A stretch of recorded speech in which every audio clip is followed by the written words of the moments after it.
Cool Figure TV.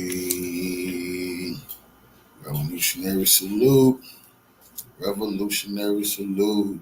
Like, share, subscribe. Welcome, welcome, welcome to the House of Revolution. You know, I'm your humble host, the Yao Mean of Revolution. Israel totally seizes the U.S. government, and they did it with the Epstein files. Before we get into that, be sure to wipe your feet. That means hit the like button. You in the House of Revolution. Like, share, subscribe, support the platform, y'all. Well, Trump is totally compromised, made a fool out of himself, and everybody's talking about it. Let's get into the content. You will tell them by their fruits. Salute. And in this video clip, we see Trump get very defensive over a reporter asking about Epstein. And then Pam Bondi having a very shaky voice. The whole thing looks ridiculous. People are enraged with this being swept under the rug. And I'm going to play some clips here that tie into this. Could I just interrupt for Sure. 1 second? Are you still talking about Jeffrey Epstein? This guy's been talked about for years. You're asking, we have Texas, we have this, we have all of the things. And are people still talking about this guy? Yes, they're talking about the number one human trafficker in the last 100 years that we know about. Yes, we're talking about a guy who entrapped the U.S. government elite, entrapped the business elite, the academic elite. Yes, and compromised them with underage children. Yes, we still talking about that, Trump, and everybody talking about you getting very defensive right here. Body experts talking. They're talking about your body language wasn't right. And what the hell you mean? All you and your whole crew said y'all was going to be giving us this evidence. Now you said there is no evidence. Now you're saying we still talking about Epstein. You damn right. Your ass look compromised. That is unbelievable. Do you want to waste the time, and do you feel like answering? I don't mind answering. I mean, I can't believe you're asking a question on Epstein at a time like this, where we're having some of the greatest success and also tragedy Lies. with what happened in Texas. I can't believe you asking me about Epstein. Some of the great success we're having, and then some tragedy. Epstein seized the U.S. government. Trump. We want to talk about that. It just seems like a desecration. But you go ahead. Sure.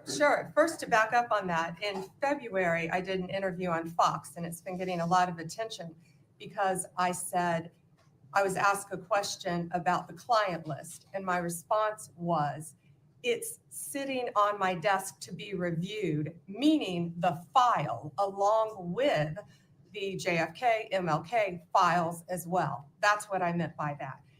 Also, to the tens of thousands of video, they turned out to be child porn downloaded by that disgusting Jeffrey Epstein. Child porn is what they were. Never going to be released, never going to see the light of day. To him being an agent, I have no knowledge about that. We can get back to you on that. And the minute how you have from the video, ma'am, how you have no knowledge of that, ma'am? How you have no knowledge if Jeffrey Epstein was an agent or not, ma'am? They saying the investigation is complete, ma'am. Trump's saying move on. What do you mean you got to go find out? You know damn well he worked for Israel. Video showing definitively the video was not conclusive, but the evidence prior to it was showing he committed suicide. And what was on that, there was a minute that was off the counter. And what we learned from Bureau of Prisons was every night, they redo that video. It's old, from like 1999. So every night the video is reset, and every night should have the same minute missing. So we're looking for that video to release that as well, showing that a minute is missing every night. And that's it on Epstein. And we have a former CIA officer giving his thoughts on this. I'm not blaming the FBI director, Kash Patel, or the deputy director, Dan Bongino. I think that layer beneath them, that's part of what we like to call the deep state, has taken this bull by the horns, and they've probably destroyed information. Look at what the CIA did in 1975 after Congress ordered that it release all of its files related to an operation called MK Ultra. The director of the CIA went back to headquarters and ordered everything to be destroyed. And in the end, only about 20% of the documents survived. We're still learning about the FBI's operations against Martin Luther King 55 years after the fact. So now we're supposed to believe that everybody's telling the truth, that there were no files, there were no dossiers. I'm sorry, I just don't buy it because I know how these people operate. He knows how these people operate. This is one big show, one big world stage. And let me remind you that James Comey's daughter, Maureen, had reported that the video of Epstein's cell on the night of his murder was lost and then found, as well as a ton of other details that I cover on the live streams. Make sure to join me. Going live Monday, Wednesday. They have captured the U.S. government. Trump done proved it today. His whole crew is inflamed at him. His lies, they say, is too much for them to take.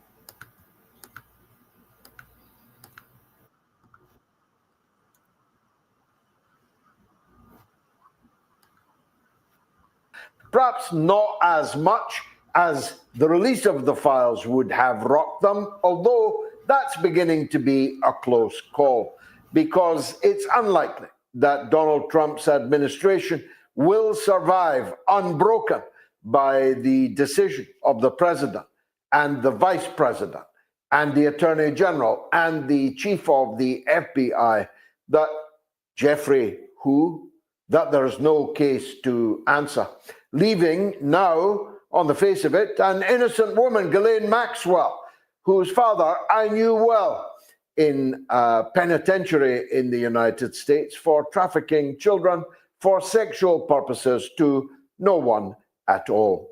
It is an almighty mess, compounded by the asinine behavior of President Trump himself in response at the cabinet meeting yesterday to an obvious question about the abandonment of the Epstein files case. He basically said, he basically said that the man that he had such close relationships with over a whole decade was now a forgotten person. Memory hold. But the public doesn't seem to agree. The overwhelming likelihood that Epstein was at the center of a major domestic and international espionage scandal, entrapping dirty men for videoing of their sexual predilections and peccadillos. The overwhelming likelihood that that involved Israel was not stilled by the fact that the abandonment of the case took place on the very day that Netanyahu made his third visit to the White House in just 6 months, with some saying yet another meeting is still to come. The overwhelming likelihood is that Jeffrey Epstein, who had spy cameras in every single room of his mansion in Manhattan, controlled by a central control room where the FBI took hundreds and hundreds of hard drives, DVDs, CDs, and Polaroids, no doubt. But they've all disappeared. There are no Epstein files. There is no case, which must come as a huge disappointment to Jeffrey Epstein if he's still alive, because he's gone and done all of that for nothing. It turns out there's no case against him, that he trafficked nobody to nobody.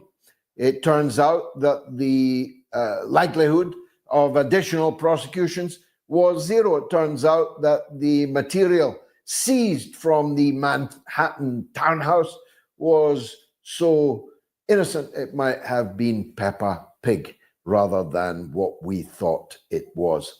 The overwhelming likelihood of Jeffrey Epstein working for both domestic and Middle Eastern intelligence, and that the cameras were to collect compromise on rich and powerful individuals on their way up or on their way down is so obvious that a blind man can see it. And American public opinion is now voting with its feet, or rather its opinion poll answers, when asked if Trump's administration has handled this the right way.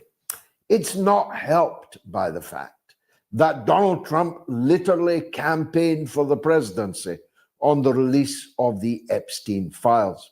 It's not helped that Kash Patel, the chief of the FBI, repeatedly stated that he was going to bust this case wide open.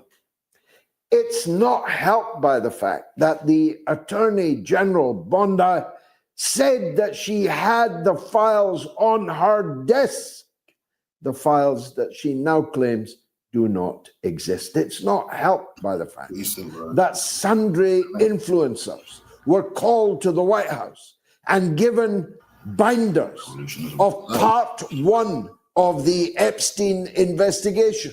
That's what it said on the front. Part one, ineluctably implying there would be a part two at least. And it turns out those binders were absolutely empty. Binders full of nothing. Well, if you believe that, I've got a bridge here in London. You may have seen it in our beautiful new title sequence that I could sell you going cheap. Nobody believes it. Steve Bannon doesn't believe it. Roger Stone doesn't believe it. Alex Jones doesn't believe it. Jack Posso doesn't believe it. Tucker Carlson doesn't believe it. Nobody who was anybody in the insurgency that propelled Donald Trump back to power believes it. And least of all, Elon Musk doesn't believe it. And he, in his new America party, is going to profit mightily from it. It's not just about the sex. Though I have on my phone, I don't know how many messages, I lost count of them, from one of Epstein's victims living in Europe, who contacted me over and over and over and over and over again yesterday, worried out of her mind that they are still out to get her, as they got to Virginia Giuffre, as they may very well get to anyone who might have evidence that can lead to the explosion of this sordid case. But it's not just about the sex. Powerful men have been predating on young women and have been collecting information about other powerful men predating on young women for millennia. It could be put down to just dirty men. It's the espionage, stupid.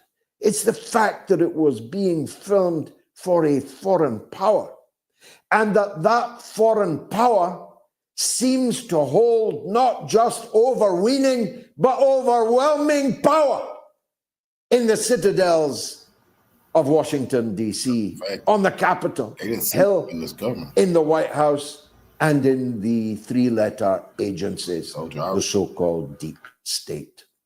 That power that they wield is otherwise inexplicable, because public opinion is marching overwhelmingly, even in the United States, against the never-ending wars that country, Israel, has dragged the United States into, against the never-ending cascade of cash and weapons and shilling that is the United States today in relation to Israel.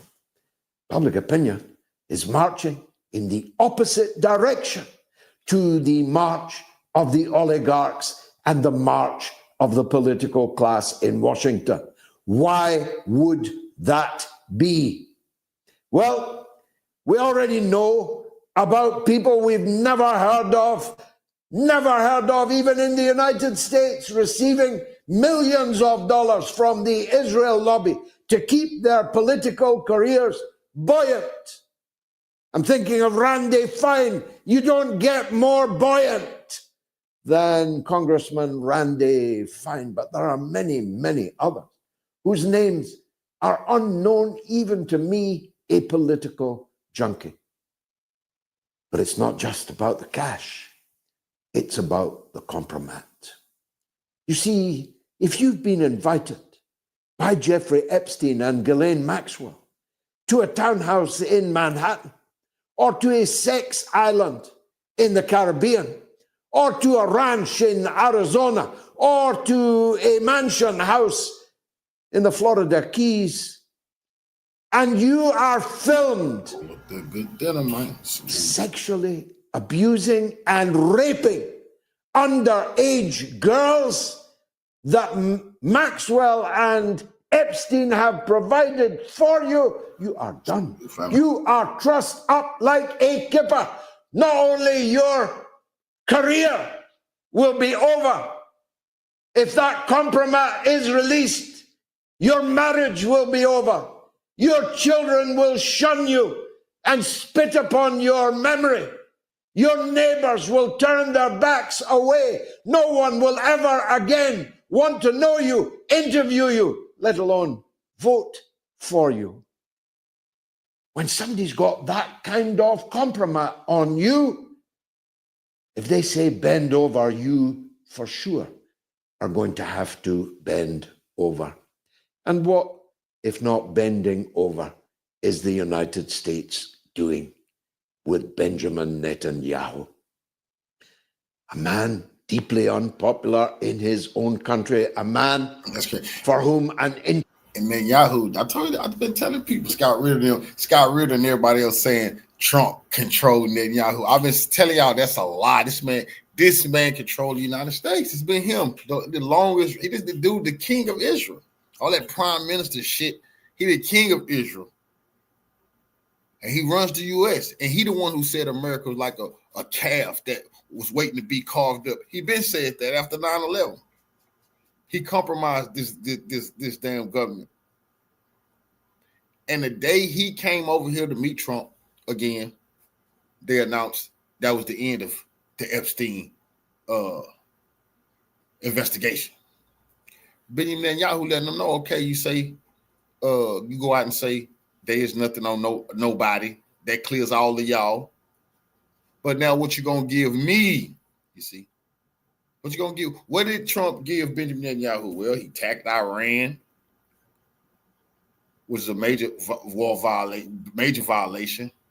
He just told the prosecution and the judges in Israel to leave Benjamin Netanyahu alone.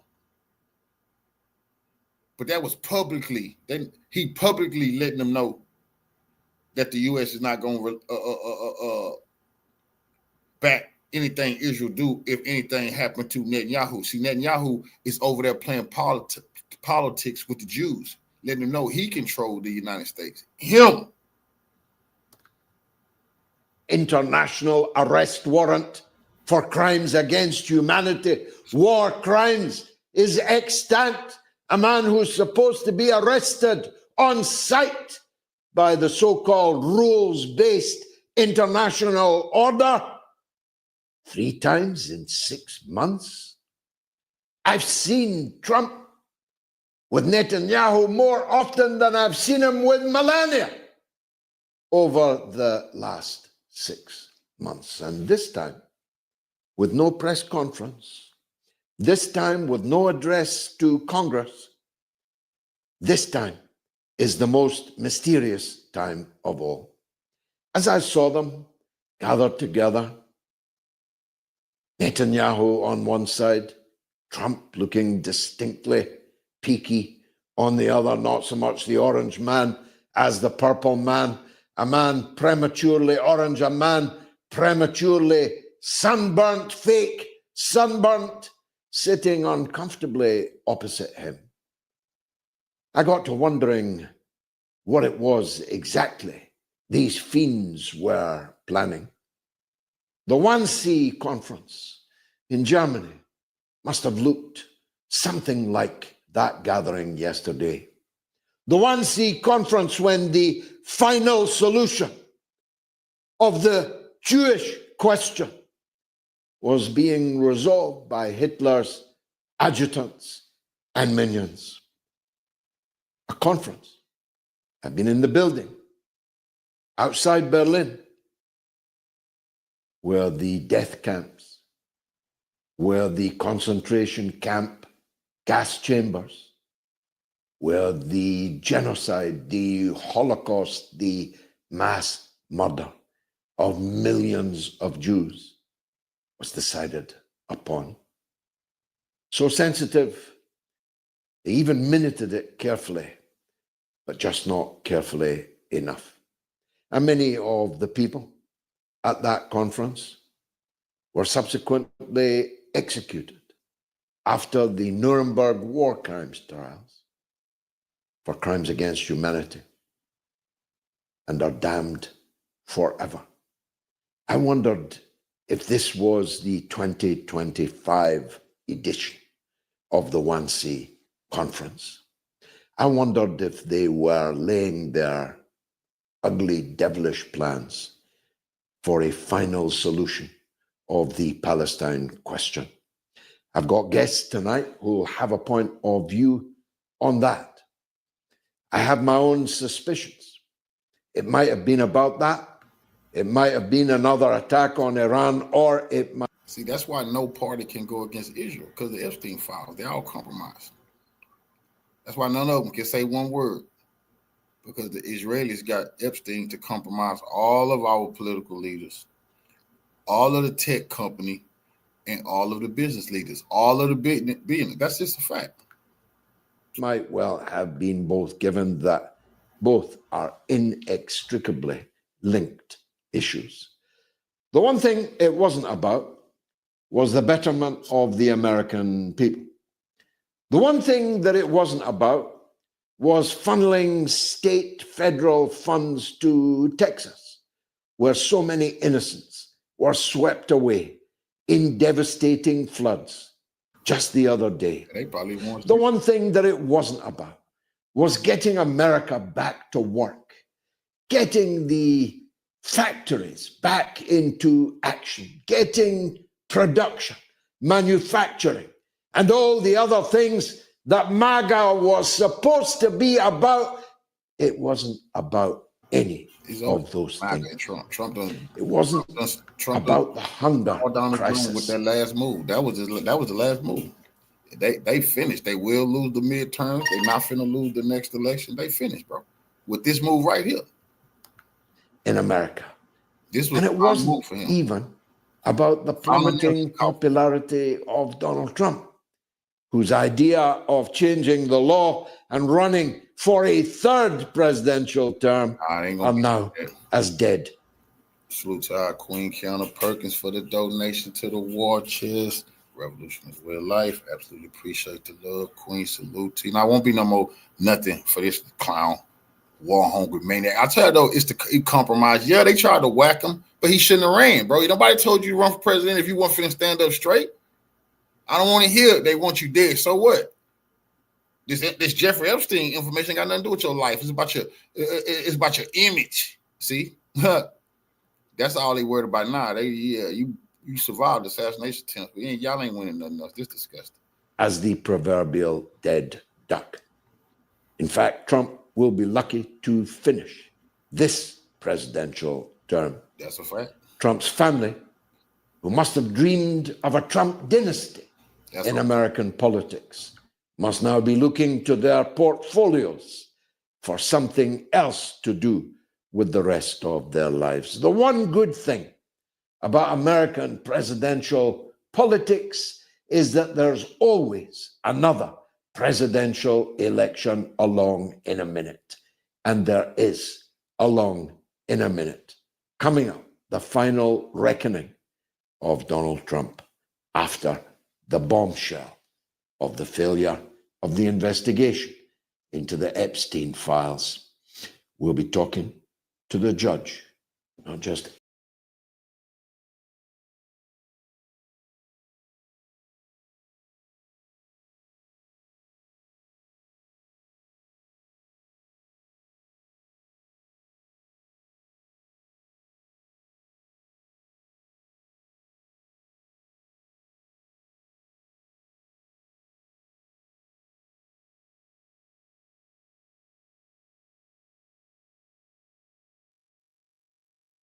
auspicious day of joining us on the mother of all talk shows. It's auspicious because Donald Trump reached rock bottom over the Epstein affair. Do you agree? George, first of all, thank you for having me on the show. As you know, I'm one of your biggest fans in the United States, on the planet, and it is indeed an honor and a pleasure to work with you. I just logged on early, so I was able to listen to your monologue in the past 15 minutes. I agree with everything you said. Everything you said.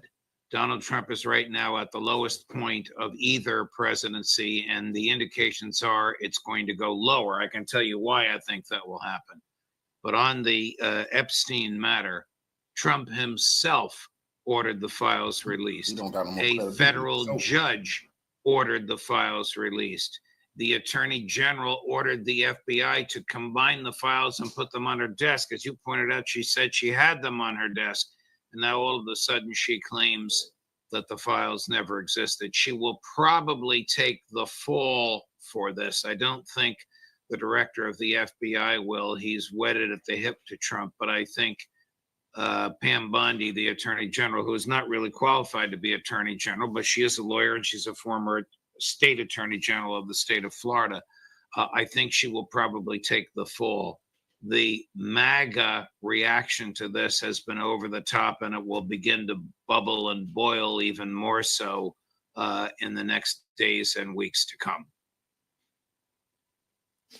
I can't speak to the legal aspects, Your Honor, and that's why we're very glad that you're with us. But I can definitely speak to the quality of the political communications, because that's what I do. Right. I thought that the response by Trump at the cabinet meeting, when someone asked the Attorney General an innocent question about how, an obvious question about how this Epstein imbroglio had suddenly burst upon them, and Trump intervening in that asinine way, saying, I can't believe people are still talking about Jeffrey Epstein, when he and his whole MAGA movement never stopped talking about Jeffrey Epstein. What changed, do you think? What happened in the evidence bundle that persuaded them not to proceed? I think that I'm going to tell you exactly what I think. I think Trump's name is on the list. I think Mossad knows it. I think Mossad told their American stenographer, who happens to be the director of the CIA, who takes down and regurgitates everything Mossad told him. And I think that stenographer whispered it into the president's ear. And he's terrified that this will come out because he knows it will be the beginning of the end, whether there's a Republican Congress or a Democrat Congress. That's what I honestly believe has happened. Now, obviously, I haven't seen the files. I can explain to you the way the system works. But when a federal judge orders that a document or a set of documents... Netanyahu who told him, no go-betweens, Netanyahu told him and showed him, you in there. Now, you do what I say. You bomb Iran, you give me all of Palestine. I'm finna take some of Lebanon. I'm taking some of Syria. You sit your ass down with the new leader of Syria. He's Al-Qaeda. They're doing everything Netanyahu told them to do because Netanyahu got him, the Democrats, all of Congress. He got the Supreme Court judges, like I said. He got Bill Gates. He got all the tech billionaires. He has everybody compromised. Be preserved and published to the public. There is zero justification for it not happening. The president's reaction, you put your finger on it, George. I played that tape several times on my own show. The president's reaction was so personal, so defensive to attack the questioner that it was obvious he was terrified to have a truthful answer be given. Now, the release thereafter of video, supposedly of Epstein's cell on the fateful night, has left more questions than it provided answers. And we now know that your high security prisons are covered by video technology that every single night goes off for a full minute. And we're asked to believe that this is normal. Now, we both know a lot can happen in a minute. A TV minute is an eternity. It's more than enough time for someone to go into a cell and whack someone, but it's equally enough time. I don't ask you to share this view with me, Judge, but I'm moving a little towards it. It's also enough time for someone to go in and walk the prisoner out of the cell. What's your feelings on the video? Well, the video is absurd that they would have a system in this prison. This is where P. Diddy Combs is. I mean, this very, very high profile prisoners who evoke very strong emotions amongst the public and even amongst the people guarding them. It's absurd that they would have an old-fashioned videotape system that has to go off for a minute while they rewind the tape and reuse the tape. I mean, this is back to the 70s, 50 years ago, the technology that they're using in this jail, if one is to believe them. But I would offer you this. The most highly respected pathologist in the United States is Dr. Michael Boden, B-A-D-E-N. I don't know if you've had Dr. Boden on. He is a personal friend of mine, but we became friends from his testimony before me in cases when I was on the bench. He frequently testifies for the government. That's how highly the government regards him on the time, place, and manner of death in either a wrongful death or a murder case. Dr. Boden was hired by Epstein's relatives, his family, to investigate his death, to perform another autopsy, and to examine the reports of the original government autopsy. And Michael Boden, the doctor the government trusts, has said it is impossible for him to have suffered the injuries he suffered by his own hand. It is against the laws of physics. It could only have been done by an outside force. That's what this 1 minute is hiding, what the outside force was. It was probably the same sophisticated people who compiled the list and who are threatening Trump. They know how to kill. They know how to kill quietly, permanently, quietly, effectively, and quickly. I'm sure that that's how it was done. I shouldn't say sure. I am confident that that's how it was done. I've lived through this movie before, Judge. I played a small part in the downfall of Robert Maxwell, more or less the father-in-law of Jeffrey Epstein for some time, at least some decades at least, and former employer of Jeffrey Epstein back in the day. And just when I was waiting for my day in court with Robert Maxwell, he disappeared off the end of a boat. And the question in everyone's mind was, did he jump or was he pushed? And if he was pushed, it's pretty obvious who pushed him. The people for whom he had been working and had been serving for many, many years. And he was subsequently, as you remember, buried with full state honors on the Mount of Olives in Jerusalem, with everybody who was anybody in the Israeli political scene, giving him the final send-off. Now, I have always believed, in common, I may say, with Ghislaine Maxwell, that Robert Maxwell was whacked rather than jumped. I take it from what you say that it's your view that Epstein also was whacked. And although we can't prove it, quite likely by the same people. I saw Epstein's brother speaking today.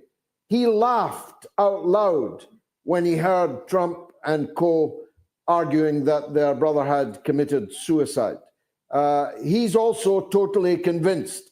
And he was at the same autopsy, Judge.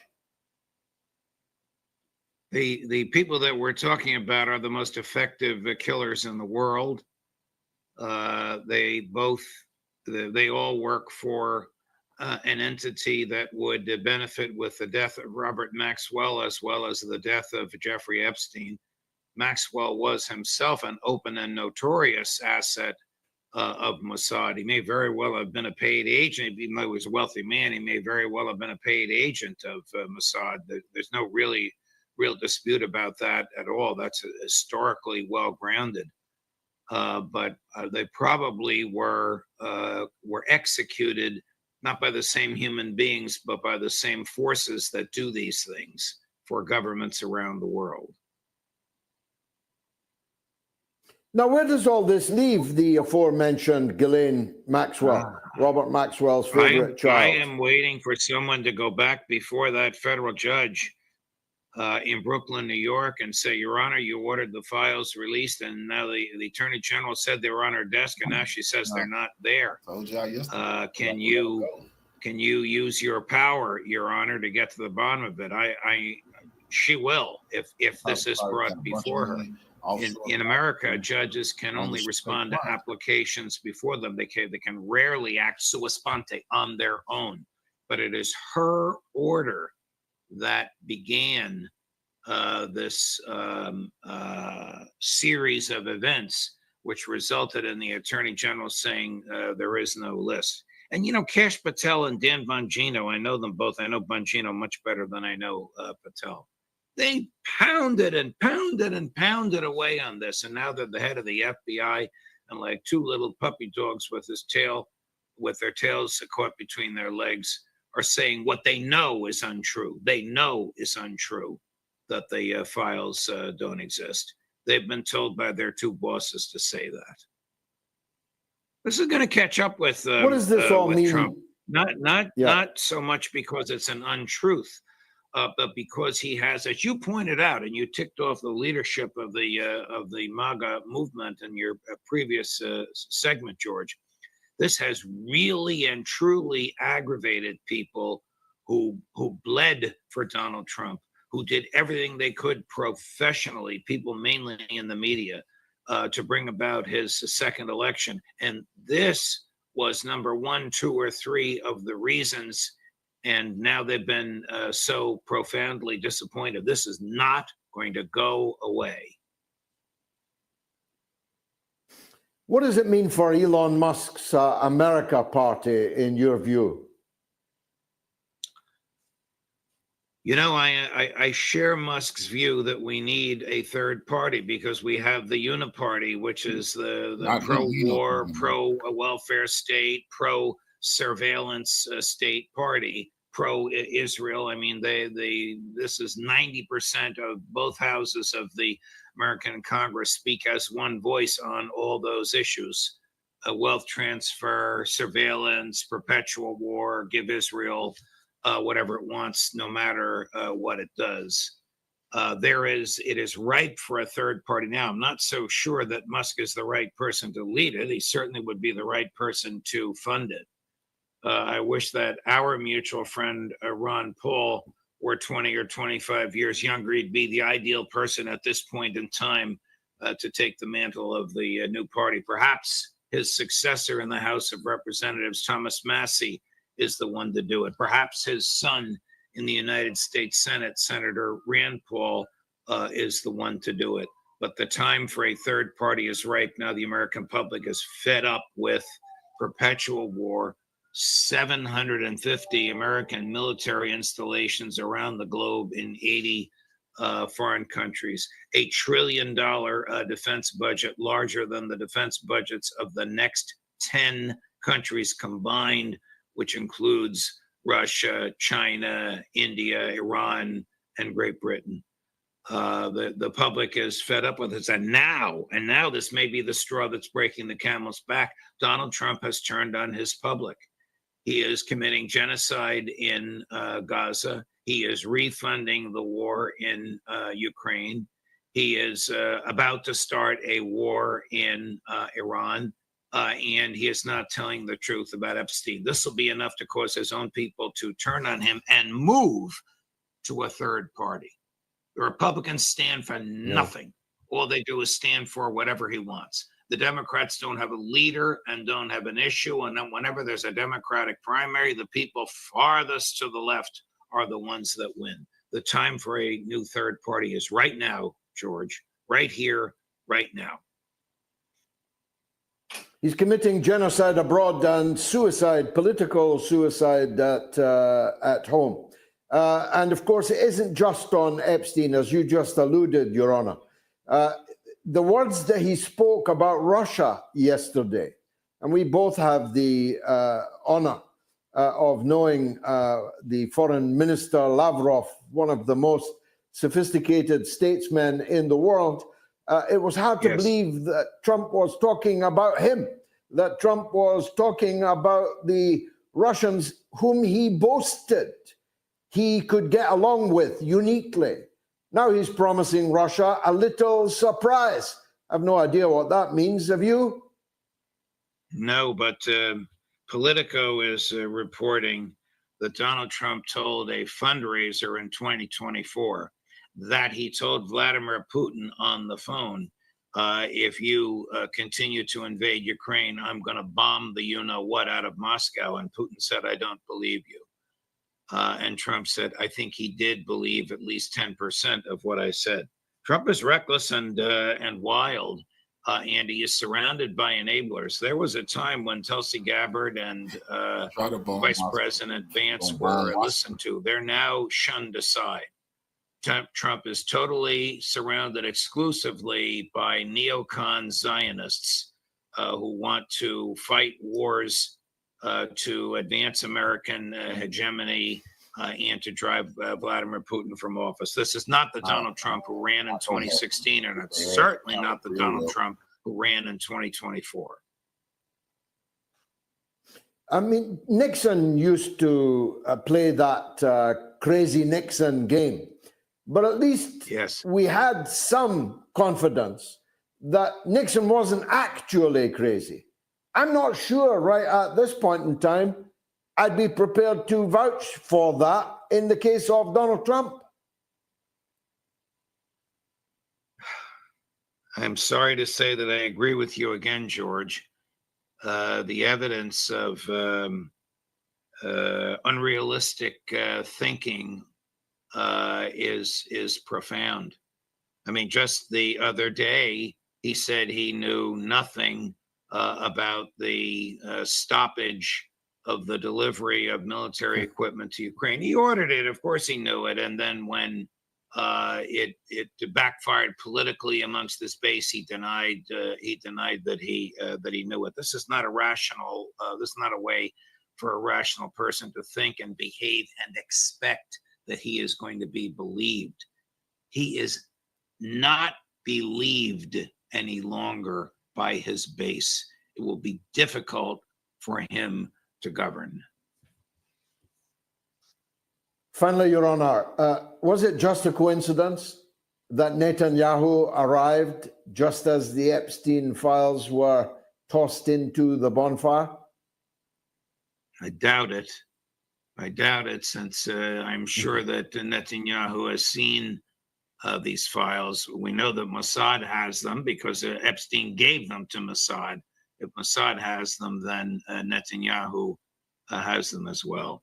Here's a question for you. Who is the overlord of whom? Israel over the United States or the United States over Israel? In my view, there is no question but that it's Israel over the United States.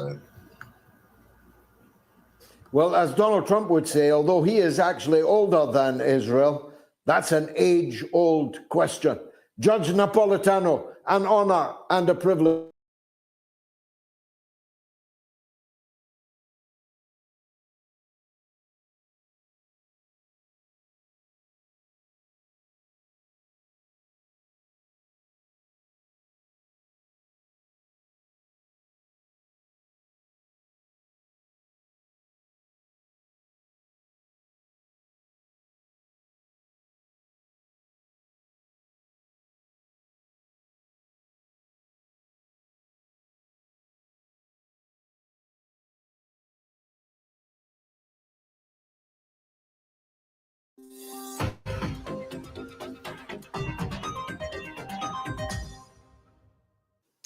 Now, a lot of people yesterday who couldn't understand what happened here decided that this is probably Pam Bondi's fault, that she was acting as some sort of rogue agent. There were calls on for Donald Trump to fire Pam Bondi as though she did this on her own, as though she's the corrupt one. She's covering this up. Trump has no idea what's going on. He didn't approve of this. He would never have approved of something like this. And yet earlier today, Trump was at the White House and a reporter asked him what I regard as the key question. There are a lot of key questions, but I regard this as one of the most pressing that has never really been addressed, including even yesterday with the Justice Department's announcement, which is, did Jeffrey Epstein work with or for any foreign or domestic intelligence agencies? Did he have ties to a foreign government? Did he have ties to a foreign intelligence agency? Many of Jeffrey Epstein's closest and most important associates, the ones who made him very rich, are heavily involved in pro-Israel activism, but could be other countries paying him. Who knows? We just never got an answer to that question. The Justice Department denied all these other things, but didn't address this. So a journalist, not sure who it was, I'm going to find out, but to his credit, asked what I think is exactly the right question, and he didn't ask it to Pam. Well, he did actually ask it to Pam Bondi, but Trump intervened and said, "I'd like to answer." And here's what Trump had to say. Jeffrey Epstein, it left some lingering mysteries. One of the biggest ones is whether he ever worked for a American or foreign intelligence agency. The former labor secretary, who was Miami U.S. Attorney Alex Costa, he allegedly said that he did work for an intelligence agency. So could you resolve whether or not he did? And also, could you say why there was a minute missing from the jailhouse tape on the night instead? Yeah, sure. If I Could I just interrupt for 1 second? Are you still talking about Jeffrey Epstein? This guy's been talked about for years. You're asking, we have Texas, we have this, we have all of the things. And are people still talking about this guy, this creep? That is unbelievable. Do you want to waste the time, and do you feel like answering? I don't mind answering. I mean, I can't believe you're asking a question on Epstein at a time like this, where we're having some of the greatest success and also tragedy with what happened in Texas. It just seems like a desecration, but you go ahead. I mean, how anyone who is a Trump supporter can listen to that and not feel completely condescended to and devalued and ignored is something I'll never understand. Yes, by saying that. It wasn't the media obsessing on the Epstein case. It was Donald Trump's closest political associates. In fact, J.D. Vance bashed the media repeatedly for not asking questions about the Epstein case.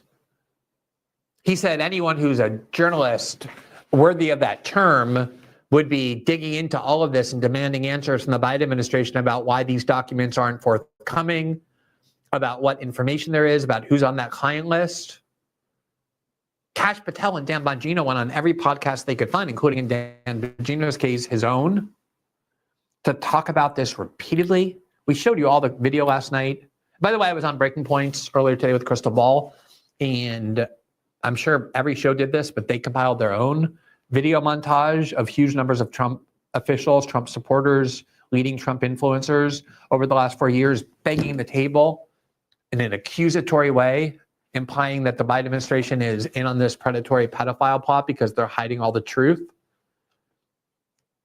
And then Trump, when asked about it, a matter that his own movement, his own supporters, that Trump himself was asked about several times during the campaign, and said, yeah, I think that's something that probably should be disclosed. I'm going to look into this. Then has the audacity to say, how can you ask about something so trivial? We're dealing with important things like the flood in Texas and this great war victory, this 12-day war, this glorious war victory, this triumph that we bombed for about 30 minutes, Iran's nuclear facilities.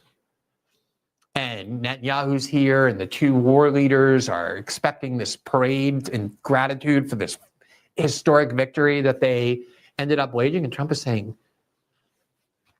all these great things we're doing and all these tragedies, you're going to talk about something as trivial as the Epstein case, this creep that's dead. I mean, all the people raising the questions most loudly still are Trump's own supporters. His vice president, his attorney general, his FBI director, his deputy FBI director, his attorney, his own attorney, personal attorney, who's now the U.S. attorney for New Jersey. And he's going to attack a reporter and demean a reporter. And that's as angry as Trump really gets in terms of like his visceral behavior. And I said, he exploded in anger at this reporter. And a lot of Trump supporters said, no, he wasn't exploding in anger, whatever. That's a semantic thing. For me, I haven't seen Trump quite that animated in spewing anger toward a reporter, but whatever. The substance is what matters. And the substance is him suddenly now pronouncing that the Epstein case is not just trivial, but too trivial to even waste his time asking about. Now that his administration has said nothing there, nothing to see, move on. And that's Trump reinforcing that message. So that's number one. Number two is, to whatever extent people wanted to blame Pam Bondi or Kash Patel or pretend that they were doing something on their own that Trump didn't approve of, that effort should immediately cease, because Trump obviously at least believes what they believe, but went even further to say it's not even worth talking about. It's so trivial. Here's the rest of this video where Pam Bondi goes on to address this question in my understanding for the first time. Sure. First, to back up on that, in February, I did an interview on Fox, and it's been getting a lot of attention because I said, I was asked a question about the client list, and my response was, it's sitting on my desk to be reviewed, meaning the file along with the JFK, MLK files as well. That's what I meant by that. Yeah, but that's maybe what you meant by that. But that's not what was asked. They didn't ask, is the Epstein file going to be released? The question that we showed last night specifically was, are you going to release the client list? This is what Donald Trump Jr. and J.D. Vance and Kash Patel and Dan Bongino and Pam Bondi have been demanding the release of, the specific client list. And in response to that question, are you going to release the client list? She said, yeah, it's sitting on my desk for review. And now we're told there is no client list. What was sitting on her desk? No, that's not what I meant. I meant the entire Epstein file. But there's so much more to it than this one specific comment. There's so many comments from all of these people like that. So let's see what the rest of what she had to say. Also, to the tens of thousands of video, they turned out to be child porn downloaded by that disgusting Jeffrey Epstein. Child porn is what they were. Never going to be released, never going to see the light of day. Nobody wants that released. Nobody asked for that to be released. She's all acting like all, noble, like she's strong. She's not. She doesn't care how many people demand to watch the videos of Jeffrey Epstein having sex with young kids or the child porn. Nobody asked for that. That was never part of what was demanded, not by her, not by anyone else interested in this case. It's a complete straw man. How dare you demand the release of disgusting child porn? We're not going to ever show that. No one wants that. No one cares about that. No one's seeking that. To him being an agent, I have no knowledge about that. We can get back to you on that.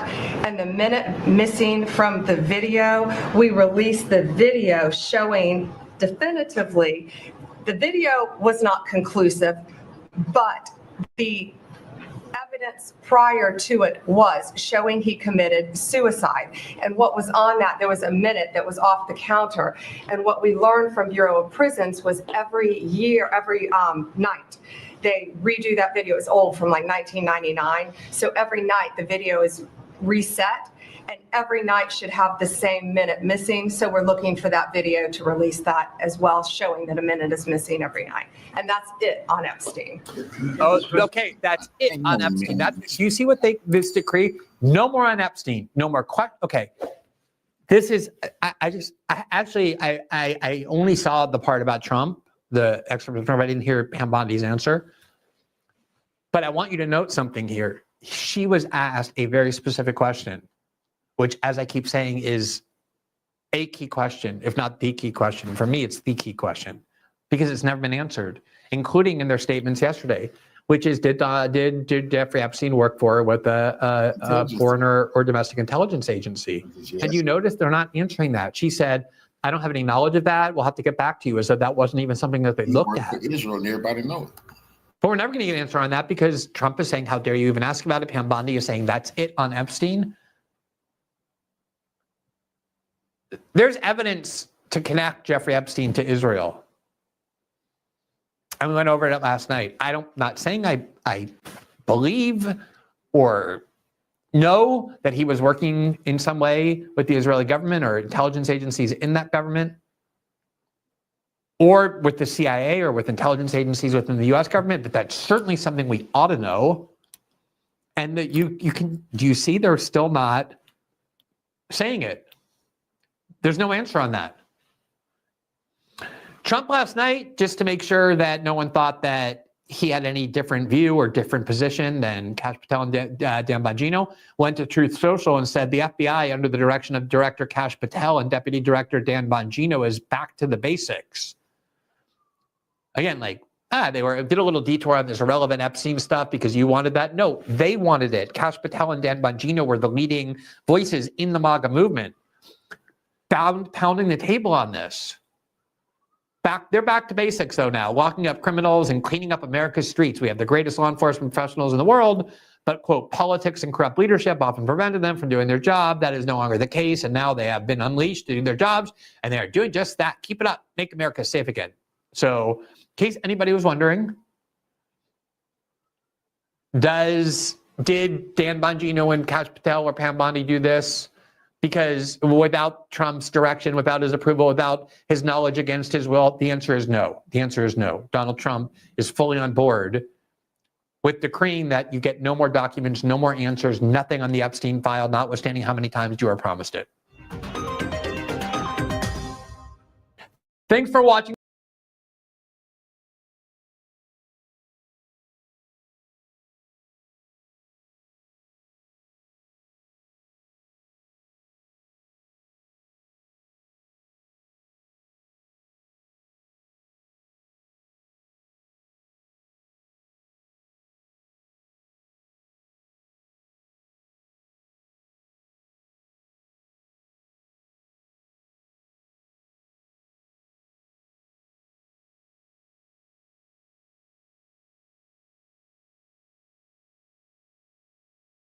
Famous island with Jeffrey Epstein. That island was really a cesspool. There's no question about it. Just ask Prince Andrew. You say that the FBI has Epstein's list. They're sitting on it.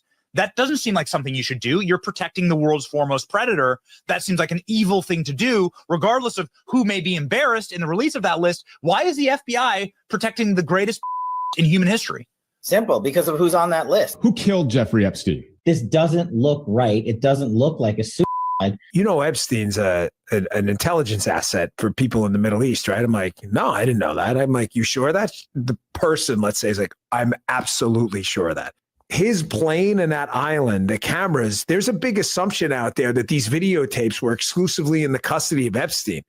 That's a huge mistake. The reason they wanted this story to go away is because there's an assumption like, oh yeah, Epstein had him. No, he wasn't the only one who had him, according to this source. These assets, that's why this blackmail story makes so much sense. There are a lot of people who are knee deep in the Washington swamp who are not telling you the truth about serious allegations out there that Epstein may have had video and audio of people out there doing things they shouldn't have been doing. And you should be asking yourself the question, how is it that all these people, the CIA director, the Obama fixer, Bill Clinton, all intersected paths with Jeffrey Epstein? Jeffrey Epstein isn't with us anymore, and nobody seems to want to talk about it. Would you declassify the 9/11 files? Yeah. Would you declassify JFK files? Yeah. Would you declassify the Epstein files? Yeah, I would. All right. I guess I would. I think that less so because, you don't know. You don't want to affect people's lives if it's phony stuff in there because there's a lot of phony stuff with that whole world. But I think I would, or at least Do you think that would restore trust? Help restore trust? Yeah, I don't know about Epstein so much as I do the others. Certainly about the way he died. It'd be interesting to find out what happened there because that was a weird situation and the cameras didn't happen to be working, et cetera, et cetera. I want to talk to you about the Epstein case. I have worked on this for years. trying to get those records of who flew on Epstein's plane and who helped him build this international human trafficking ring. Absolutely, Senator. Child trafficking has no place in the United States of America, and I will do everything, if confirmed as FBI director, to make sure the American public knows the full weight of what happened in the past. Release the list. Seriously, we need to release the Epstein list. That is an important thing. The DOJ may be releasing the list of Jeffrey Epstein's clients. Will that really happen? It's sitting on my desk right now to review. A lot of people are wondering, because you said last week that you have the Epstein files on your desk, is when can we see them and what's taking so long to release them? I do. Jesse, there are well over, this will make you sick, 200 victims, 200. So we have well over 250 actually. So we have to make sure that their identity is protected. Other than that, I think tomorrow, Jesse, breaking news right now, you're going to see some Epstein information being released. There are tens of thousands of videos of Epstein with children or child. What kind? Are we going to see who was on the flights? Are we going to see any evidence from what he recorded? Because he had all of his homes wired with recording devices. Yeah, what you're going to see hopefully tomorrow is a lot of flight logs, a lot of names, a lot of information, but it's pretty sick what that man did. Okay, well, along with his co-defendant. Absolutely, and he had help. That's for sure. He sure did. But in this case, in Epstein's case, it is incredibly disturbing. We have flight logs, we have information, names that will come out. Is it going to be shocking? I don't see how it's not shocking that there were so many individuals that were hidden and kept secret and not been held accountable. Flight logs tied to accused trafficker Jeffrey Epstein have been released to some conservative political commentators. They walked out of the White House holding binders labeled the Epstein files. There was an expectation that this was going to be bigger. You had the same expectation. We all did. And the FBI handed over a couple hundred pages of documents. But, you know, Sean, I gave them a deadline of Friday at 8 a.m. to get us everything. And a source had told me where the documents were being kept, Southern District of New York, shock. So we got them all by, hopefully all of them, Friday at 8 a.m., thousands of pages of documents. I have the FBI going through them, and Cash is also, now that we have Cash here, it's a game changer, of course. And, you know, we're going to go through it as fast as we can, but go through it very cautiously to protect all the victims of Epstein. Now, is that the only thing that would be redacted? Will everything else be made public? It's always about protecting the victim. But you know what? We believe in transparency, and America has the right to know. What we know is that this was a large network of high-profile, high-dollar predators who abused untold numbers of minors. Only one person has been prosecuted for these crimes, and that is Ghislaine Maxwell. If there was a video of some guy or gal committing felonies on an island and I'm in charge, don't you think you'd see it? If you have access to it. If I have it, period. Right. If I have it. Right. If you have it. Right. But you can't say that you have it. No, we're giving you everything we have. So far. Everything we have so far is. Have you guys gone over all the video that's available? Yeah, that's what I'm telling you. That's what takes so much damn time. Did Jeffrey Epstein himself, or did somebody kill him? Senator, I believe he himself in a cell in the Metropolitan Detention Center. Are you going to release all the information about that? Senator, we are working through that right now with the Department of Justice. You said Jeffrey Epstein committed suicide. People don't believe it. Well, I mean, listen, they have a right to their opinion, but as someone who has worked as a public defender, as a prosecutor, who's been in that prison system, who's been in the Metropolitan Detention Center, who's been in segregated housing, you know a suicide when you see one, and that's what that was. He killed himself. You want me to get, I've seen the whole file. The Epstein files. What's the answer to that? The answer to that is the same as everything else. I'm not going to withhold information from the American public ever. but I'm also not going to rush to get it out there in a format in which they can't rely on it. So on the Epstein matter or any other matters, we are diligently working on that. And it takes time to go through years of investigations, years of political maneuvering, and years of cover-up to get the American people what they deserve. And that's what I'm going to give them. And you're going to get the video of the cell, and you're going to see for yourself. We do have video. It's not the greatest video in the world. I don't want to set expectations on fire. However, the video does show in that specific block that he goes in, made a phone call. You'll see 12 hours of guards going to basically check on him, come back. You'll see no one really comes out in that bay, in that area, than him. There's no one in there. When you combine that with the other evidence where we will be releasing in the coming weeks, we're still finalizing some of the products.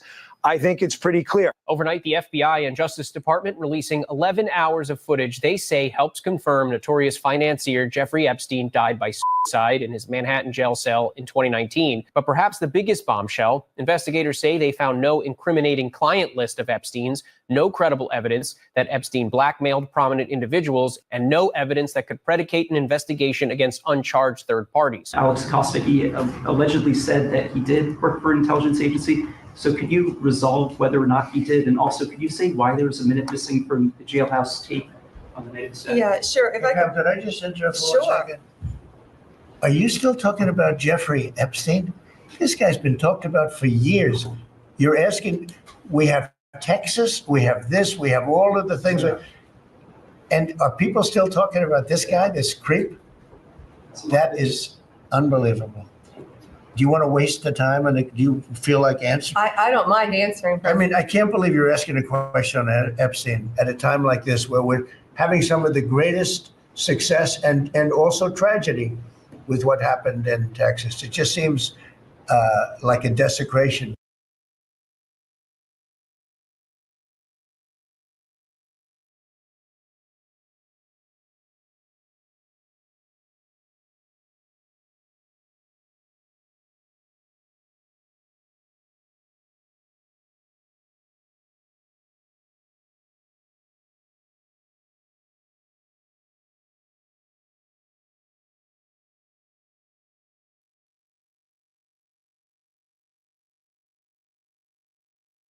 Federal, kidnapping, federal, fentanyl, huge drug cartels, organized crime, the mafia, fishing, piracy, big.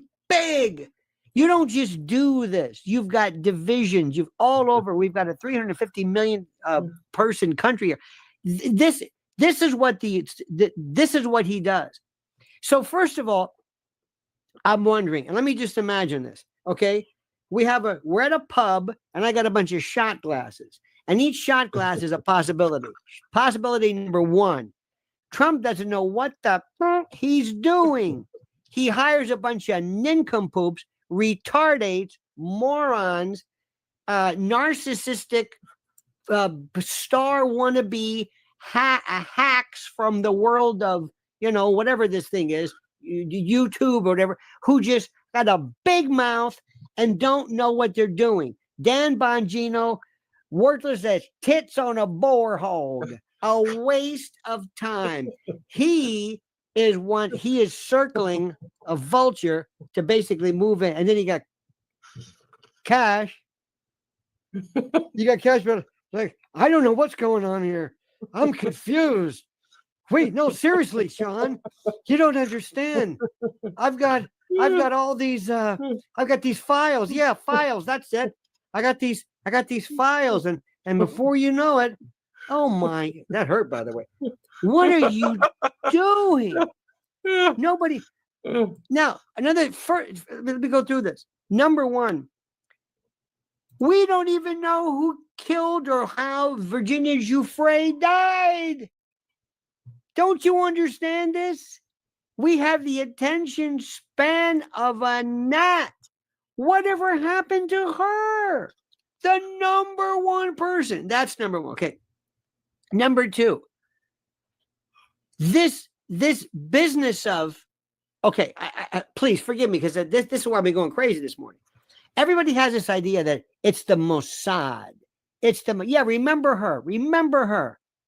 I don't know what happened to her. We just forget. Not Harvey Levin. I mean, you've been terrific on this, but nobody cares. Can you imagine if one day we said, God forbid, Sean Atwood found ground to death in a fertilizer accident? Anybody know? No. And we talked to your family. And you're like, no. Ziggy with you. Yeah, well, it happens. Wait a minute. Does anybody not care? It's life's like that. That's what we have here. Okay. Number one, everybody says it's Mossad. It's Mossad. Would you stop this Mossad? Can we curse on your BS about how they know everything and they're everywhere? First and foremost, if I'm in charge of Mossad, if that's it, do you think, Sean? Now let's face it. Don't let that smile on that cutesy guy. You know the deep, dark, dank, seamy underbelly of society more than anybody. You've rubbed people with killers and drug mafia. Do you think that Mossad, or whoever the hell it is going to let hard drives accumulate to be picked up in a search warrant? Do you think somebody says, hey, we've got 150, Jesus, we got 50 terabytes. Look at them. I bet you there's Ring videos. I bet you the old Betty Hill, Father Dave, whatever the old Monty Python skits. Go through this. Does anybody think for a moment in all those YouTube tags that they're sitting there? Number one. Number two, whenever under the rules, when you have a search warrant issued, you receive what's called an inventory. The inventory says constables came in, we looked at the Atwood Enterprises place, and we found this, and this, just so that you know. We took bank books, computers, whatever. So you know what they took, right? If I'm on the phone with you, there's a wiretap. You get an inventory saying your voice was picked up, so they know what's picked. They know what's taken and that sort of thing. Who has them? Who's gone through them? Do you believe that they've got anything? Go through those terabytes. And Pam Bondi, the Attorney General, she said, we've got how many terabytes? Go through it. There's nothing on there. If it is Mossad, they're not going to let it. As soon as they're done, they call me and go, hello, Jerry. Listen, this one's full. We'll be right over. Or it's on a cloud, probably before they even had cloud technology. They don't have to pick. There's nothing there. Let me just add a detail to that confirms what you're saying. So when Joseph Recurry, the Florida cop, was seizing the property from Epstein's Florida property, he turned to one of his colleagues, John Mark Duggan, and said, I don't think this stuff's ever going to see the light of day. And then if we give it to our superiors, it's never going to see the light of day. Yeah. And they were shaking their heads. Joseph Recurry ended up dead in his 50s, perfectly fit, in great health. John Mark Duggan, who tried to make copies of the tapes, fled to Russia, left the country in fear of his life. That was the chain of the evidence. That's what happened. Well, that was in Florida, but here in New York and the plains and that sort of thing. So let me just explain something to you. You do recall that virtually everything I said about Diddy turned out except this stupid concession for state life. But this was a joke. This was a joke. White slavery? Hey, Diddy, guess what? Good luck. You're a pimp. We just adjudicated you a pimp. Everything I said about that. Everything turned out to be true. And people said, you're out of your mind. No, Twitter says, I told you that. Okay, I'm telling you the truth here. If I represented you, I said, let's go to court. You represent Mr. Atwood? You goddamn right I represent Sean Atwood. What do you got? Well, he was on the flight log. You goddamn right he's on the flight log. I told you about that. Guess who he was sitting next to? Ethel Kennedy, Henry Kissinger, a nun. Do you know how many people? I think Bobby Kennedy said he was there with his family and business. There were people who Do you know, in New York, I could take the Upper East Side where he lived. This was the hottest ticket in town. Everybody wanted to go to his dinner parties. He was the biggest thing anybody's ever seen. Of course I went there. I wouldn't, you would be nothing if you weren't on that list. Okay, so what? Well, you were on the client list. The what? Let me see the client list. Oh, that's nonsense. What is this client list going to do? What does that mean? Well, it's a client list. Authenticate it. Let's go to court. Who says, Your Honor, at this particular time, we enter into record. Excuse me, what is that? It's a client list. Who authenticates it? Who says, well, this is what it is? We found it. Anybody here? Is Ms. Maxwell? Do you know what this is? I don't know what that is. Mr. Epstein? Oh, damn, he's dead. Anybody else? No. What is this list? I have to authenticate something. If I go in and I take something from your desk and I say, look at this, the Swiss accounts, the Swiss bank accounts, good, authenticate it. Somebody's got to say, is this a true and accurate depiction? Yes, that's what you say it is. That's not my handwriting. I don't know what this is. So what is this list? Let's just forget the list. Forget the list. Forget the flight manual, the flight logs. They'll tell you here. We write everybody's name down all the time. It's called the law. Hell, you can't go on a charter boat to go fishing in the Gulf. What does this mean? Especially when they see you always concede stuff. Mr. Atwood, have you been in the? Oh, many times. Guess who I saw when I was there? Oh, I've been to the. There was some of the best parties ever. Okay, fine. Now, Pam Bondi says we have the list. Then they say we don't have them. Oh, I'll tell you. And please forgive me for jumping around. You know who absolutely just floored me is this Caroline Levitt. Caroline Levitt was this 27-year-old firebrand, and she just ruined whatever reputation. Now, I know you conspiracy, that you little Robert Klein there. All of a sudden, on the day she comes out to lie, she's not wearing her cross. Did you notice that? I'm not going to lie before Jesus. I'm not wearing that cross because I'm going to go out there and boot these people out there. I'm not going to talk about that. I know you like me to do that. So anyway, so she went out and Peter Doocy said, "Did you say this? Well, don't you understand that the Attorney General was speaking not as far as the list?" And Peter says, "Excuse me, I got the quote right here. Do you have the list? The list is on my desk." Well, she meant what Levitt should have said was, you ask her. I'm not a mind reader. I represent the White House and the president. I don't know what's going on. Get away from that. That thing stinks. It's just, and she kept coming out. Meanwhile, hello, Ghislaine. Yeah, listen. You're being held for nothing, right? Remember that dude? Yeah, Epstein. I don't think he existed. Or maybe he did, but I don't know what he did. I don't know. They don't have a list of anything. You're the only person who's ever been charged with being a racketeering and kind of an enterprise or a co-conspirator, and there's nobody else there. Nobody you traffic. Nothing. Mr. Atwood, is a judgment and finding of the court that you be adjudicated guilty of trafficking cocaine. What? Where's the cocaine? We don't have it. You don't have it? Wait a minute. Where is it? Just trust me. You trafficked in it. Conspiracy? No, trafficking. Look at that face. She's thinking, because they told her, she's doing this for mommy and daddy. Because they told her, don't even think about it. Look what happened to your old man. All right. He couldn't swim and they can't either. You know what I mean? She says, okay. That's what happened to the son of Sam. That's another story. They just say, you're going to be the son of Sam. Okay. All right. Fair enough. Anyway, so let's go back. So listen, Ghislaine, you're in prison and we don't know who you trafficked. Nobody's there. We don't know any of the names of these people. All of the people, all of these lists, not one person prosecuted. Let me say this again. Not one person prosecuted ever by anyone. And whose name is on that one? Maureen Comey.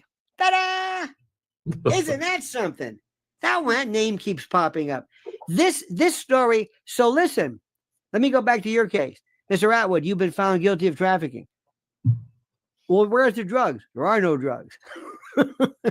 But trust me, you did this. And you're charged in human trafficking. Who? Let me see your human trafficking. Who? People. Who? Can I apologize? Well, maybe. I mean, I imagine in the old days when they used to say in the commission case, remember Rudy Giuliani, Gambino, Persico, this, Colombo, Fat Tony Salerno, Tony Ducks Carvalho, the names. There they are. They're this one, Colombo's, the Lucchese's, the Genovese. You knew it. It's like, wow, look at this organization. She's by herself. She's like this. Who's it? Am I me? Where are the people? Who did I trap? Huh? It's bizarre. So anyway,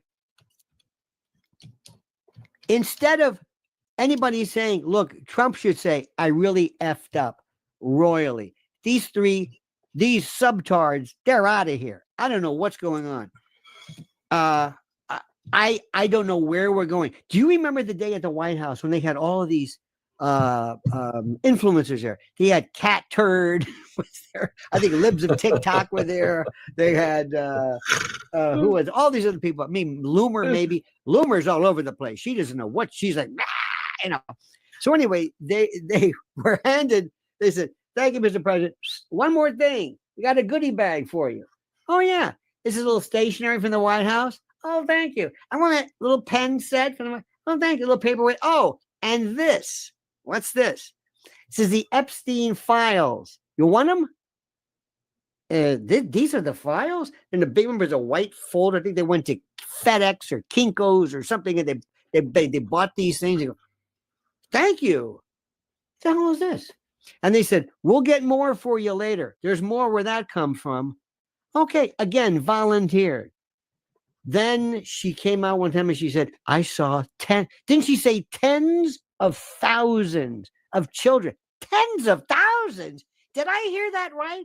Didn't you hear that? Tens of thousands? I thought, no, she didn't mean it. Maybe tens of thousands of minutes or tens of thousands of bytes or there's no, all the orphanages and all, there's not tens of thousands of, there's not tens of thousands of football team, but nothing. Anyway, again, this hyperbole and this. And so we're saying, you brought it up again. Well, can we see it? We'll get to you in a moment. Here comes cash. Remember I told you? Yeah. Remember I told you? Yeah. Well, listen, there's going to be more. It's cash. You bring. And then Bongino, who feels left out, he said, well, as they played pictures or just clips of him saying it's Mossad, it's Putin, it's James Bond, it's whatever. It is a mess. And somewhere the people who are maybe really who used to worry, they say, guys, we are home free. Look at him. Look at that face. That's that badass. Look at that badass. Imagine going to the barber. Can you take it off? Almost. Anyway, this badass. Look at me. Look at that face. I'm in charge of this. Right now, as we speak, the people who might have stood justice, this is a joke. Anytime somebody brings up the name Epstein files, you know what people think? Yeah, right. Now, there are people saying, Sean, there are people who believe this guy's still alive. Now, he's dead. He's dead. He is dead. He's there in the room. The family members are there. Michael Bodden, the forensic pathologist I know. And let me go back a little bit. Let me back up. The reason why, what am I saying? They said he committed suicide. And they said, we're going to show you some videos. Did you see the videos? Is it AI? Is it AI videos? The same people who took the videos of the plane hitting the Pentagon took these pictures. What the hell is this? This a Loch Ness monster? What is this? No, that's it. No, what is this? No, that's it. No, seriously, what is it? That's Epstein. What is it? What is he doing? I don't know. What am I looking at? I don't know. That's it. I don't know. Who took? I thought you said the camera wasn't working. You said the camera wasn't working. Well, the camera was working. Wait a minute, you said it wasn't working. What is this? That's what we took. Well, wait a minute. What's that? Who set this camera up this way? Imagine this. You are the most important person. By the way, can we put the camera here? No, over there on the corner. Yeah. How about right in front of the cell? No.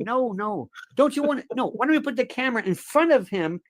This prized person. No, put the camera 300 feet away around the corner, and get a real blurry lens. And can we get some stuff off the?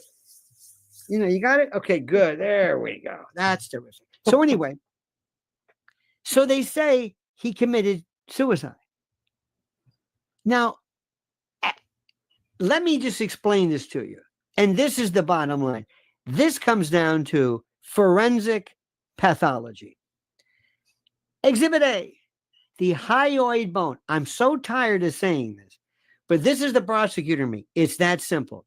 The hyoid bone, put your finger under your mandible, under your jaw, and go back a little bit. It's the only bone that floats. It's not connected to anything. And the only way to fracture it, you can get a clothesline, you can get into a car accident, you can do this. I can take the anterior to posterior, I can like choke, crush your trachea. I mean, I got to crush it. That's the way to do it, okay? Now, I got to be careful. If you merely do a suspension ligature and you just kind of, Michael Franzese, the best says, Michael Franzese, this guy knows everything. I met with Fred Tony. Yeah. He met with everybody. I met with Jesus Christ. Okay. Michael Franzese. Michael's a good friend of the channel line. He's a good friend, but he's met everybody. Al Capone, I knew. He died in 1947. I knew Al Capone. Anyway, but he said something. He said, he said this. And his story says, I was in those cells. He goes, you can't hang from anything. You say, okay, what the hell do I put it? Well, you can do it around the bed, but this is a little strip of, what is this? Maybe no. And even if you did, the amount, the limited, whatever you want to call it, would be such that it would not fracture the hyoid bone. You get this, the carotid, okay? This is, the sleeper. This is the carotid restraint, rear naked choke. Then the thyroid cartilage, number 2, fractured. None of this. Remember, poor thing, Robin Williams. Remember Loren, Mick Jagger's, it's tragic. They did doorknob stuff. You don't need, that thing. It's this trauma cannot be replicated. This guy could have jumped out the window, dropped 30 feet, maybe, but it doesn't exist. So we can talk all day long about, here's the camera. You can't get this. We talked about Tartaglione. Remember this is the guy who roughed him up. He had neck bruising. Gee, isn't that something? He's got a penchant for that. He goes right for it. He didn't hit him in the face. He didn't say, hey, this guy, why, keeps hitting me in the eye. No, he keeps going for my throat. Really? Interesting. He who was looking at the death penalty, all of a sudden he's gone. No more. Where did he go? I don't know. But he doesn't have to worry about it anymore. Look at this guy. Look at the size of him. Look at him. And all of a sudden, 1 minute he's a retired cop. He had people. You know the story. Did Pam Bondi even know this? If I asked Pam Bondi, do you know who this guy was?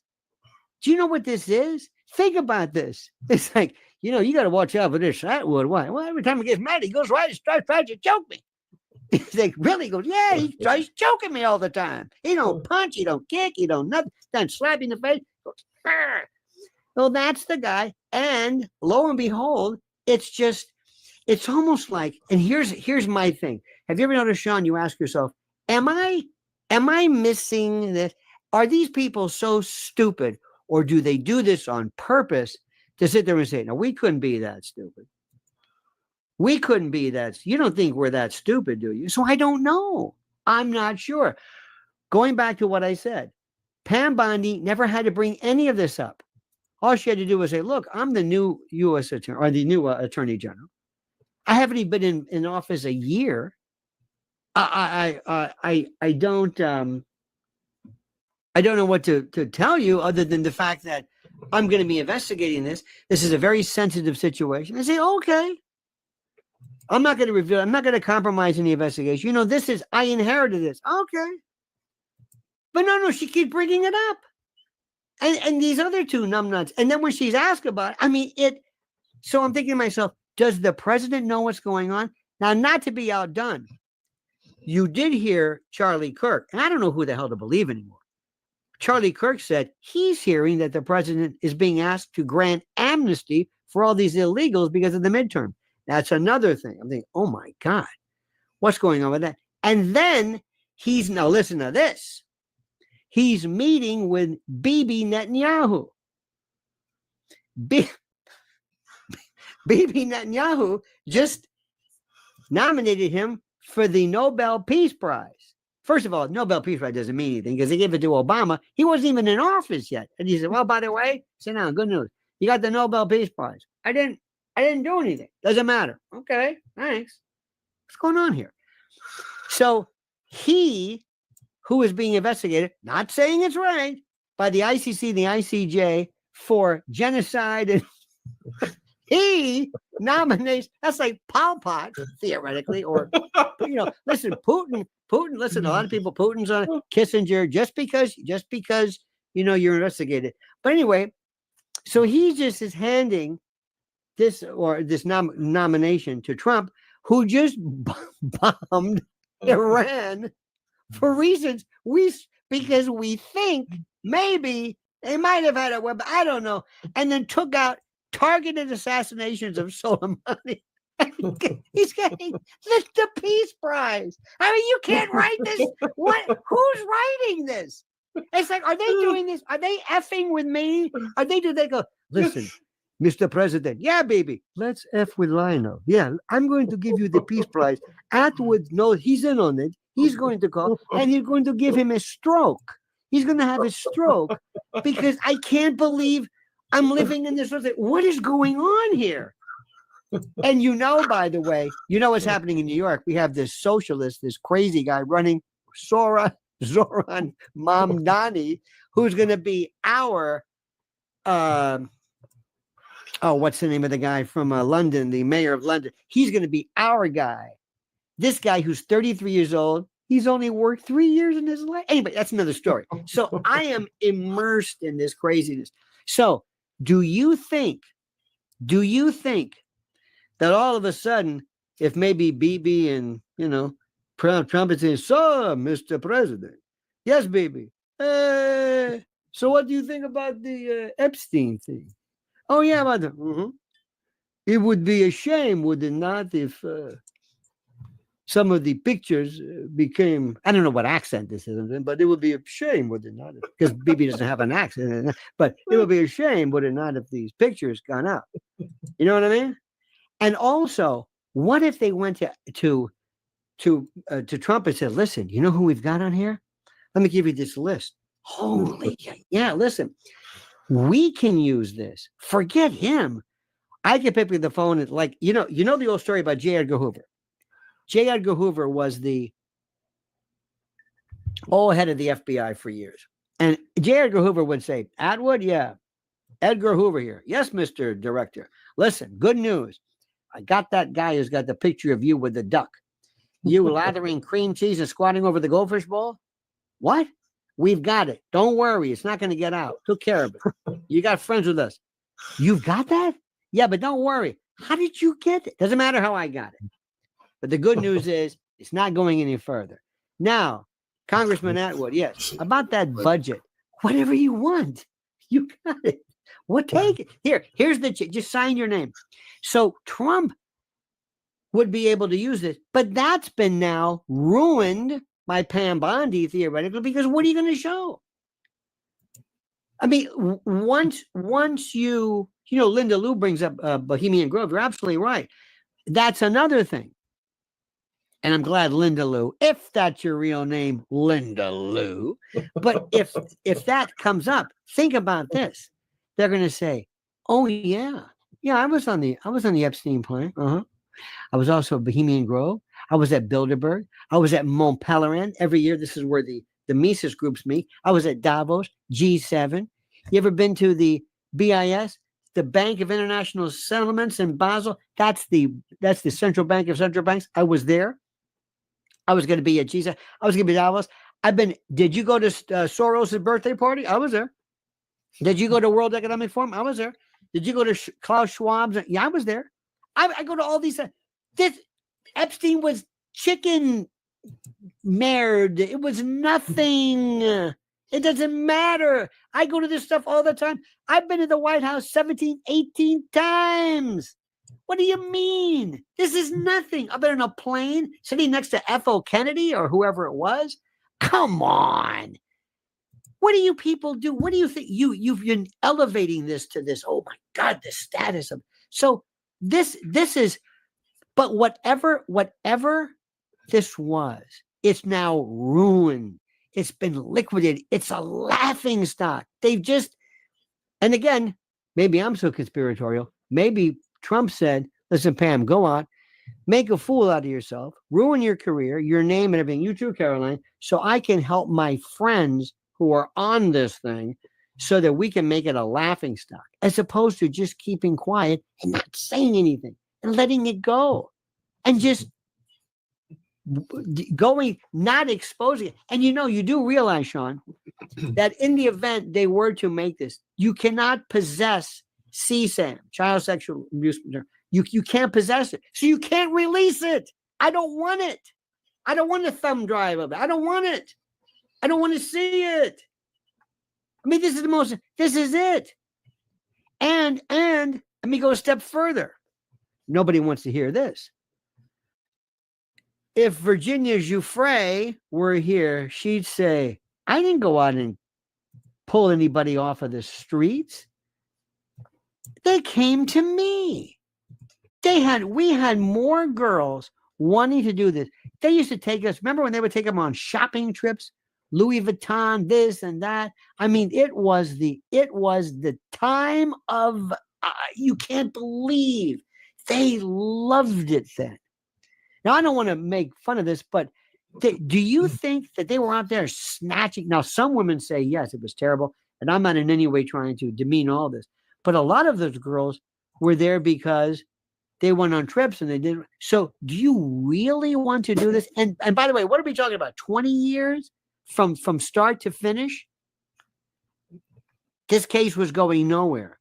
But all I know is that what is Pam Bondi going to say now? What's Carol? What is Kash Patel going to say about anything?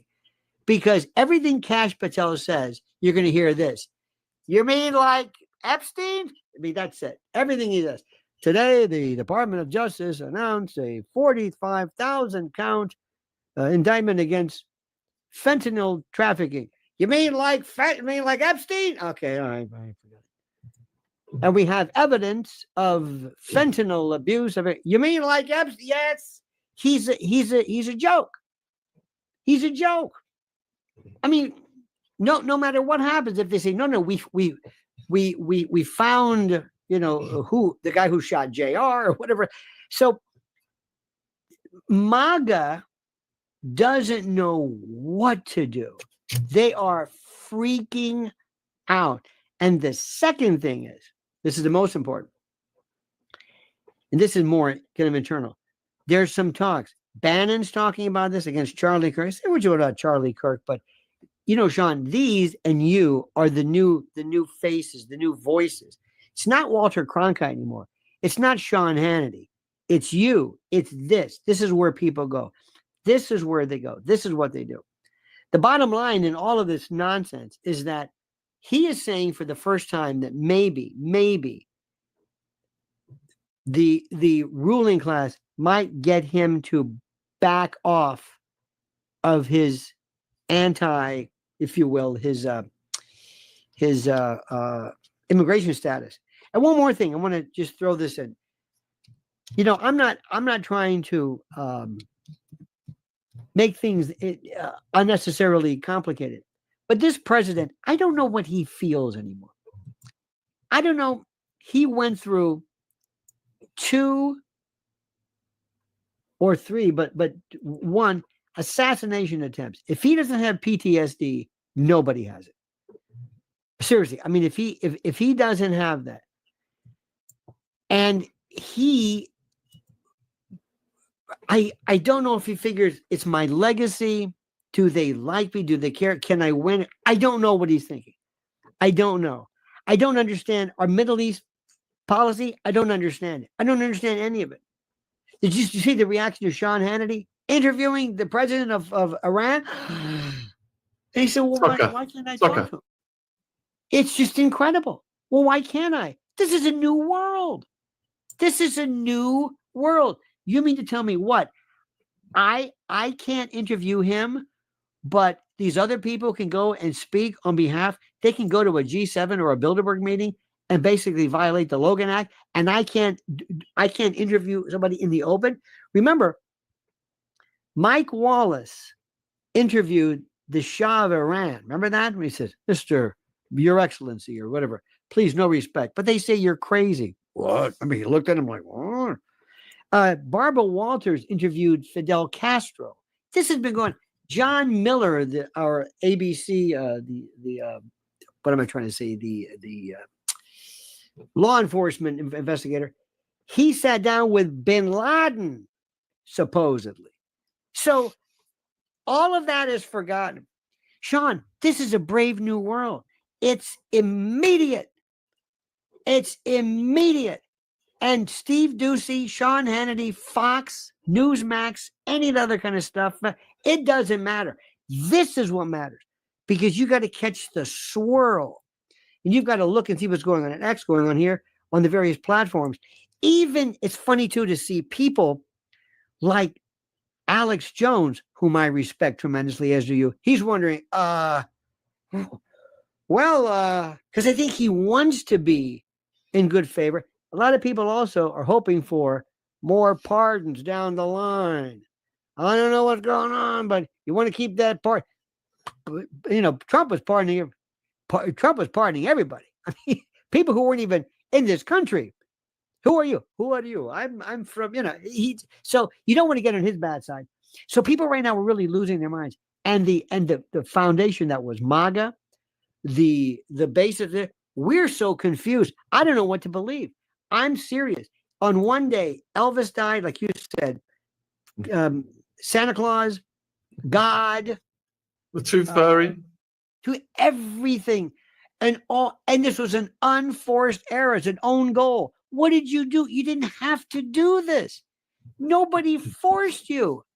You could have looked so stupendous saying, we're still investigating. I'd scare the hell out of people. Boy, that's interesting stuff. Are you going to release it? Well, I don't know if we're going to release it in due time. I don't know if you want me to release it. We're still investigating this. Ooh, but I know some people are going to, something, anything. But after that stupid binder, remember that day? Remember when they were handing them out? The Epstein files in these, what was that? I'm thinking, oh my God. It's bizarre. Another thing too is you can't put people in charge of these who 6 months ago were ruining a podcast. No offense. Listen, I think I'm a whiz bang and a smart whippersnapper, but I can't run the Department of Justice. This is one of the biggest my God, this corporate, it's so huge with institutional people just waiting to chew my head off. You can't put me in there because I got a popular podcast or I'm like Pete Hegseth. They've got him as the Secretary of Defense because he was on a Fox weekend morning show. What? I would have people who would come in that would scare you. Some guy who just looks like some bureaucrat who knows everybody. This is a very, very scary time. Now I've spoken enough. What do you think? Show us more pictures. You do this again. We've got 5 minutes left before Professor Hamamoto comes on, folks. And I was watching Candace Owens on this last night. She said we're now officially in upside down land. We've gone from 5 years of being told there was no videos to now there's videos. We were told by the same people who said they had the files on the desk. Yeah. But there are no files. Right. It's like there's a and Candace, by the way, bless her heart, she goes off on a tear. She just goes nuts over something, and she's very, very good. She's excellent, but she's, like all of a sudden she went crazy, like Brigitte Macron. Let it go. Okay, he's a dude. All right. Okay, what's the matter with you? It's like, you don't understand, and I'm a Christian. It's like, okay. There's nothing about it, somebody, and I'm a Catholic. You're a Catholic? I'm a retired Catholic. I know all about this. And I'm this, and I'm a mother. Okay, fine. Listen, she's good, but everybody's got their thing. But it's very important to listen to her. Also, watch Laura Loomer. Oh my God. Watch Laura Loomer and watch Laura with anybody saying anything about Bibi Netanyahu. Oh my God. And now that Candace Owens, you're not going to believe this. Listen to me on this one before we go. Marjorie Taylor Greene. Don't go. Baby Ziggy's coming. I hope that you're having a stroke. Come on, Ziggy. Come on, love. Come and say hello to Lionel. He's thinking, that dude again? Hello to Lionel. There he is. There he is. I like that outfit. He just charged into the room, didn't you? Didn't you? Just charged in. You want to grab that microphone? Let me tell you this quick story before Yamamoto, whatever his name gets here. Yamamoto. Well, so whatever. Iceberg Goldberg. Remember that joke? Anyway, I had on the other day, or was talking to Dane Wigington from geoengineering.org about this incredible movement. Marjorie Taylor Greene just sponsored a bill in the Congress to make it a felony for geoengineering, for spraying. First time. I mean, anyway, finally, she's mimicking Florida's rule because geoengineering, spraying, it's incredible. Somebody immediately came back with, oh, she's a crazy conspiracy woman and she's into space lasers. Now, this is the atmosphere we're in. This is the atmosphere we're in. Hey, Ziggy, can you do this?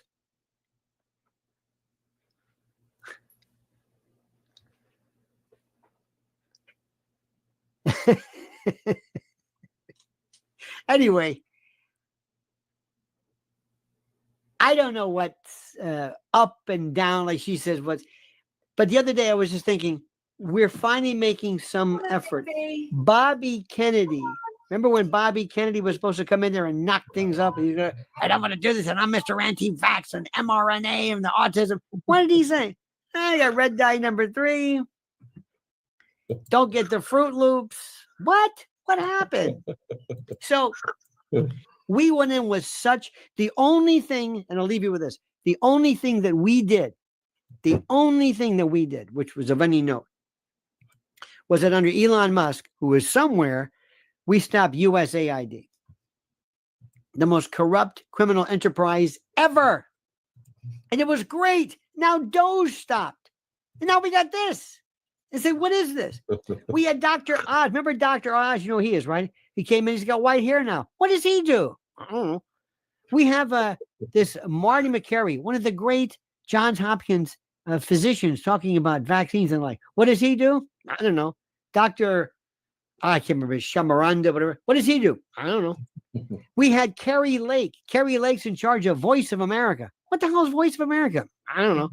Kimberly Guilfoyle, they sent her to, she's the ambassador to Greece. This is Don's ex-girlfriend. She's the ambassador to Greece. What is she doing? I don't know. I mean, we've got all these people walking around. We've got Christy Nome, who dresses like she's from Charlie's Angels, on these raids. What is she doing? I don't know. I don't know. And it is, so I don't want to lose faith in the president. I love the man. There's no other alternative. But let me tell you something. This is a dark day in MAGAville, my friend. A dark, dark day, because it doesn't make any sense. And finally, dear friend, It's unnecessary. It's an own goal. It's unforced error. You didn't have to say anything. And please don't forget to subscribe to Lionel's channel. Link in description, link in the live chat. Thank you for coming on, my friend. Go and get some rest. Take care of yourself. Go and get some rest. We'll speak later. Cheerio. Bye-bye. Right, Professor Hamamoto. We've got a double whammy back-to-back. Professor Hamamoto coming up next. Stay tuned, folks. Don't go anywhere. He's going to be talking about the Epstein client list or absence thereof. But it is a different stream.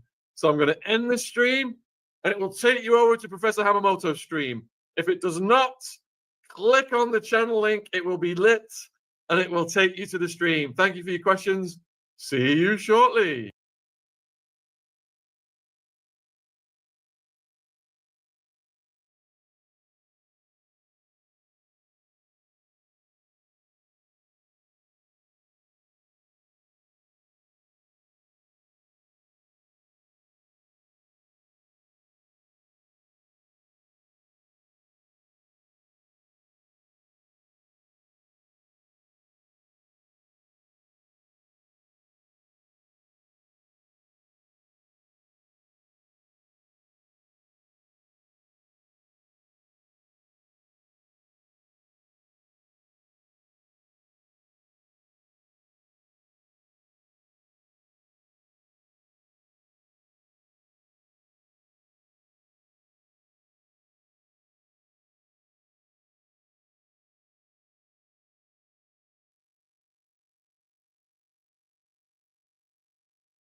Are you still talking about Jeffrey Epstein?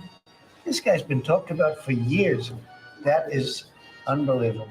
I was asked a question about the client list, and my response was, it's sitting on my desk to be reviewed, meaning the file along with the JFK, MLK files as well. That's what I meant by that. Donald Trump and Pam Bondi literally scolded people for asking questions about Jeffrey Epstein.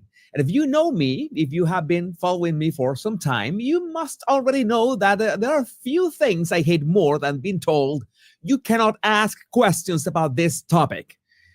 Well, turns out we still have many questions about this topic, and I already tried to answer some of them with my analysis of the very suspicious Epstein block cell footage. But the fact that Donald Trump is triggered by just a question about an investigation that he knows was and is a very important topic during his campaign, the fact that Pam Bondi had that shit-eating grin when Trump began scolding the press, and the fact that during this press conference, she said one word that takes responsibility away from Jeffrey Epstein, well, this is beyond concerning. I feel like we are just 2 weeks away from being told that, you know what? Jeffrey Epstein didn't even exist. But let's take a look at their body language and words to realize that every single effort to sweep this under the rug is going to have the opposite effect. Pretty much the Streisand effect. Hello and welcome back, my body language buddies. My name is Jesus Enrique Rosas. I'm the body language guy, and don't forget to like, subscribe, and hit that bell so you don't miss any of my body language analysis and tips. Let's get down to it. So we need to get started, and well, this was quite a shock when I saw that on my X account, thanks to GatorGar, and it started like this. It started with a bang. On the night of the step. Could I just interrupt for 1 second? Are you still talking about Jeffrey Epstein? So the first impulse was saying, what is the problem to ask a question about Jeffrey Epstein if it's so hot right now that they finally released the clean-up video of Epstein's cell block.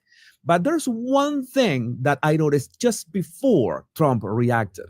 But because when Trump asked the question, can I just answer this? Because they asked the question for Pam Bondi, and Trump, I want to answer for you, right?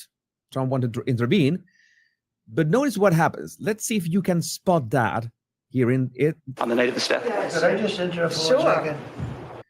Notice that he says, I'm going to put this in slow motion. Can I just interrupt for a second? And she says, sure, like it's not immediate. It's like even before he stopped talking. Like usually, I talk about time of reaction or reaction times when something happens and the person or somebody reacts, somebody asks questions and somebody answers. There's always that time of reaction. We need some time, like a split second, a fraction of a second to react.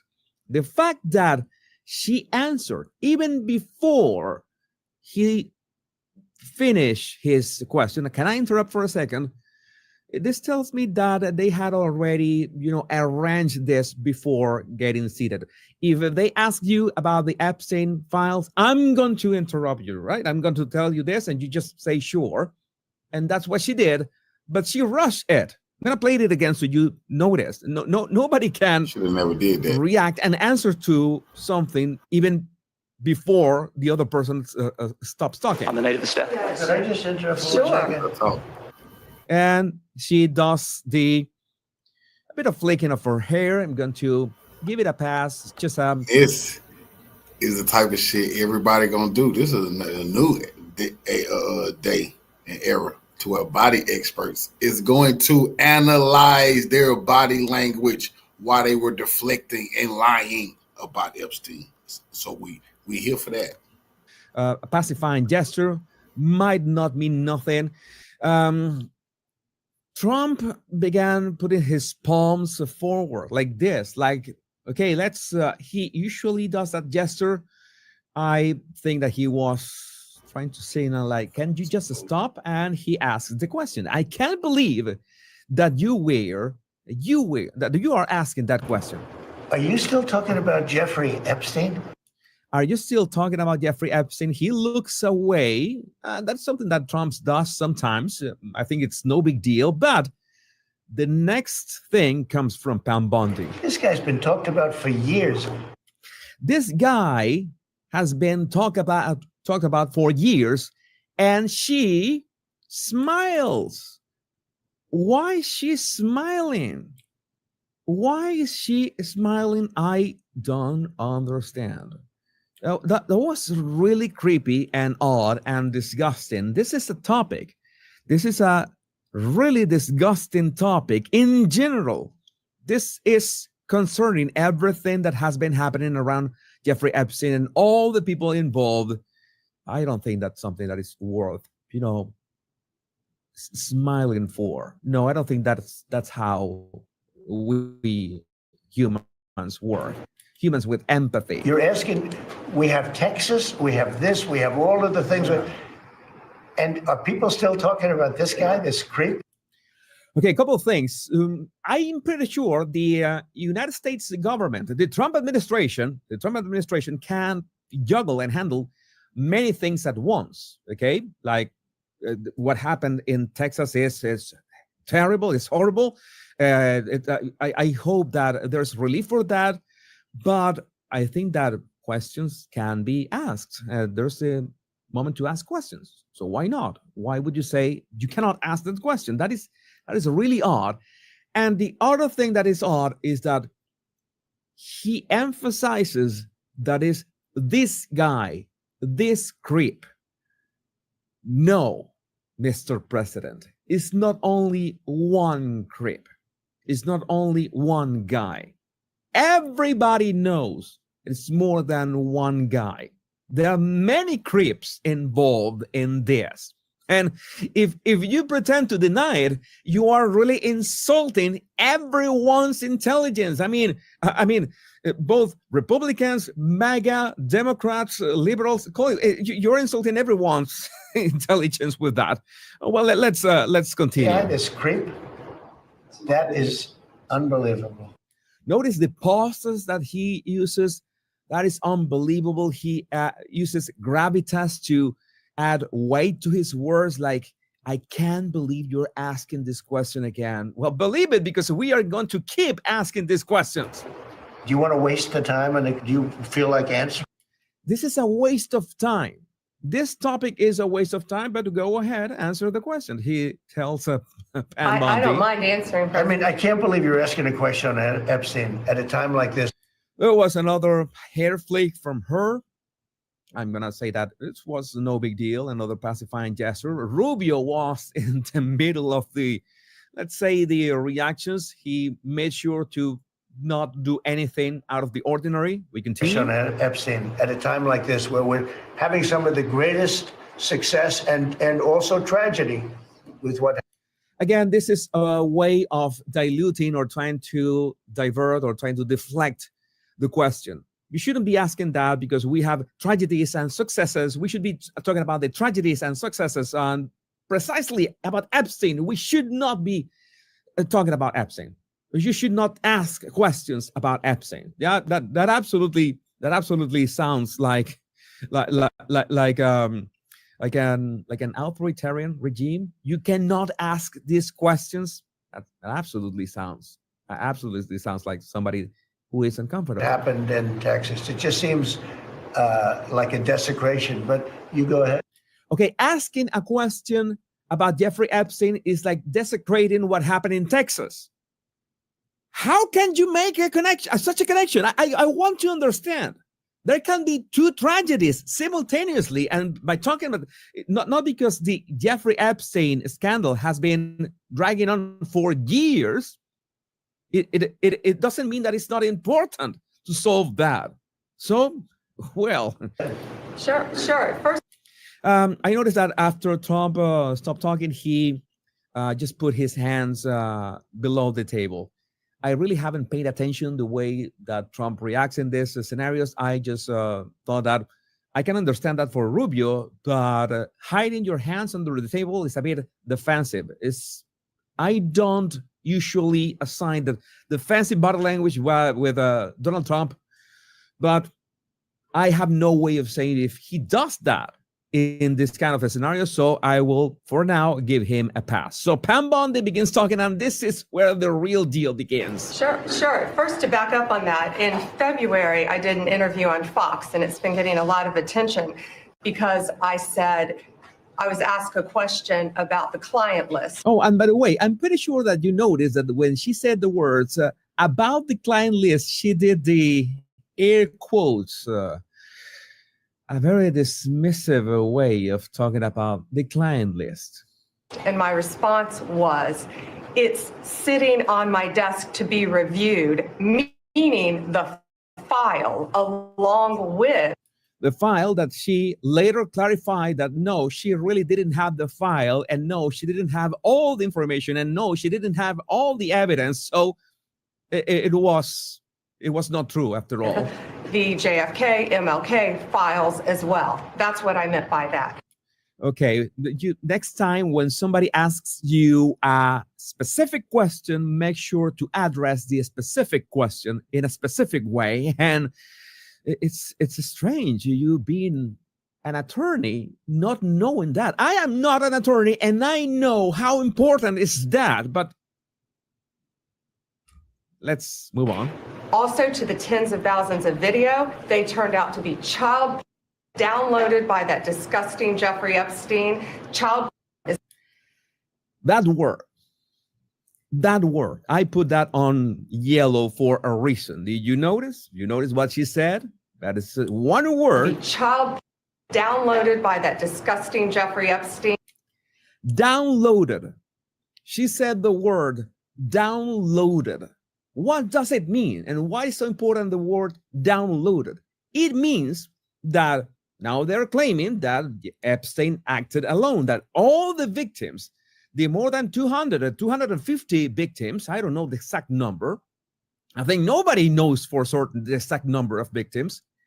All of them, every single one of them were for Jeffrey Epstein. But wait a second, the thousands of videos were not of Jeffrey Epstein with all the victims. No, he downloaded those videos from the internet. So it's all this abuse, all these horrific videos that were found were made by other people than Epstein. He just downloaded them to his hard drive. Are you understanding how Pam Bondi is reframing, is trying to change the narrative in real time, to our faces, right next to Donald Trump?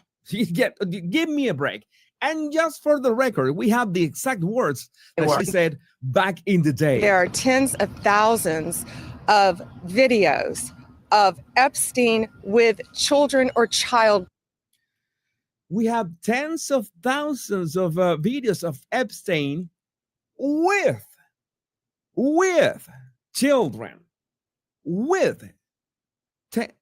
I'm going to play that again. There are tens of thousands of videos of Epstein with children or of Epstein with children. That is first grade English. Epstein with children. And what does she claim now? That those were... They turned out to be child downloaded by that disgusting Jeffrey Epstein. She doesn't even say that it's the victims with a Jeffrey Epstein. No, those were downloaded. This is infuriating. The question has to be asked as many times as it's needed, because this is gross. No other word defines this. No other word can describe what is happening with this. And there are hundreds of victims, and no one victim will ever get released. Before we continue, remember to download my free 100 body language tips right in the description of this video. Nobody's saying that we don't need to know the identities of the victims, but you're saying that they were victims. And now you're saying that no, those videos were just downloaded from the internet, that the videos are, the victims are elsewhere, that we're not the ones brought to the island. How does that work? Never going to be released, never going to see the light of day. To him being an agent, I have no knowledge about that. To him being an agent, I have no knowledge about that. You know, being an agent, an international agent, using this mission to gather all these videos to be able to blackmail politicians, celebrities, powerful people everywhere. I have no knowledge of that. Maybe she hasn't found out. Maybe that is only a conspiracy theory, right?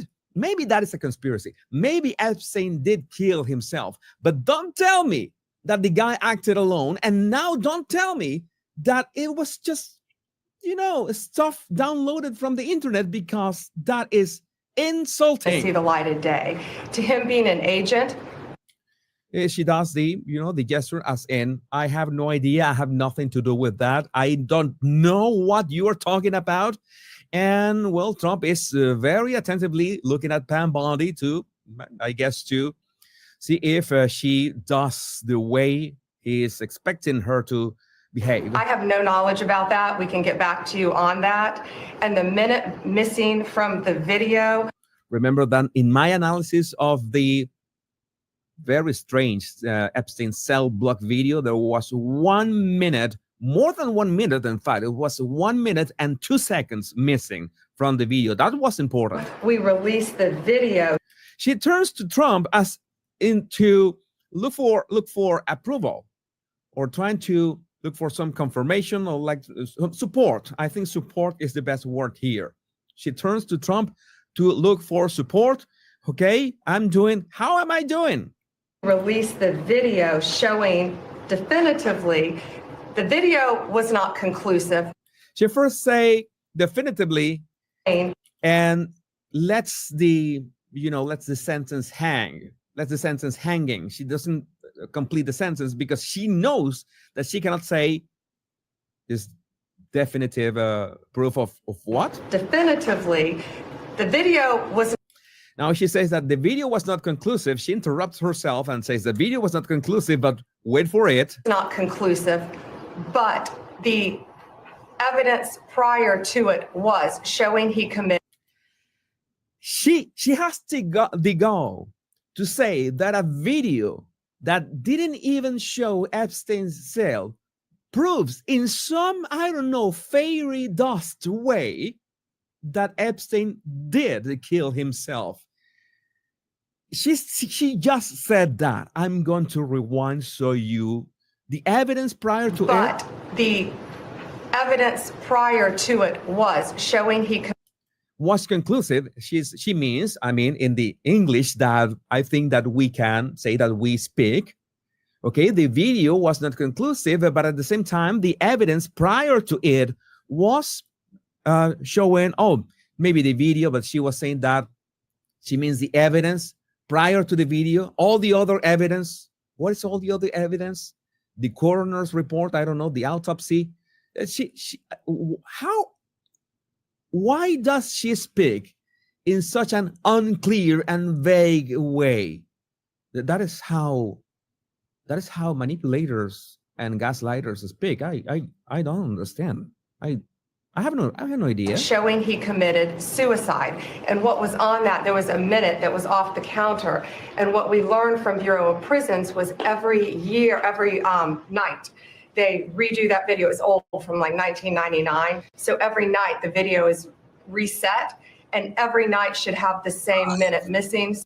So since the hardware is old from 1999, then every night the video is reset, and every night it has the same minute missing. How convenient that you every night have one window of 1 minute to, well, pretty much do whatever you want. So we're looking for that video to release that as well, showing that a minute is missing every night.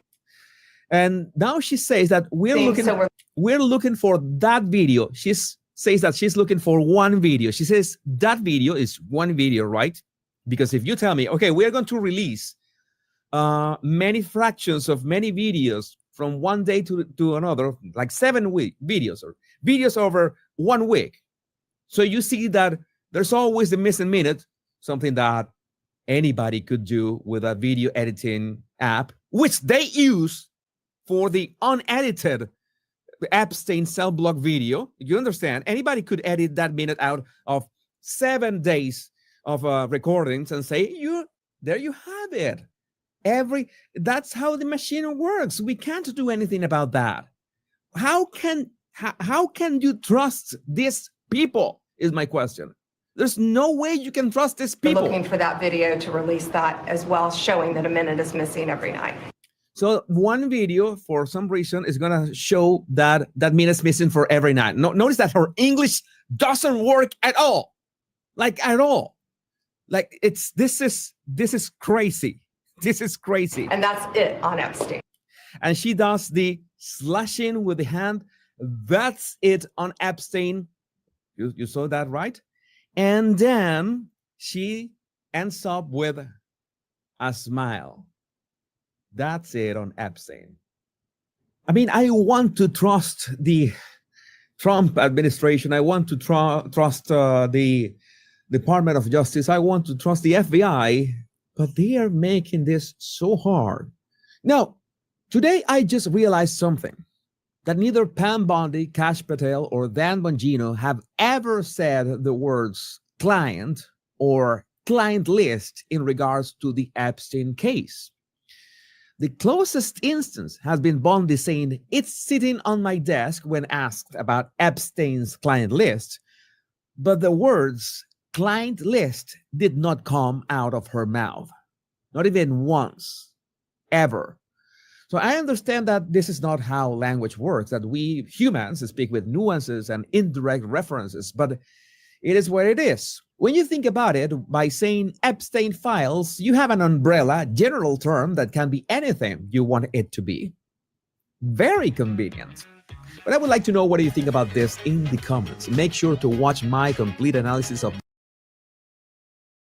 French Epstein cell block video. My name is Jesus Enrique Rosas. I'm the Battle Language Guy.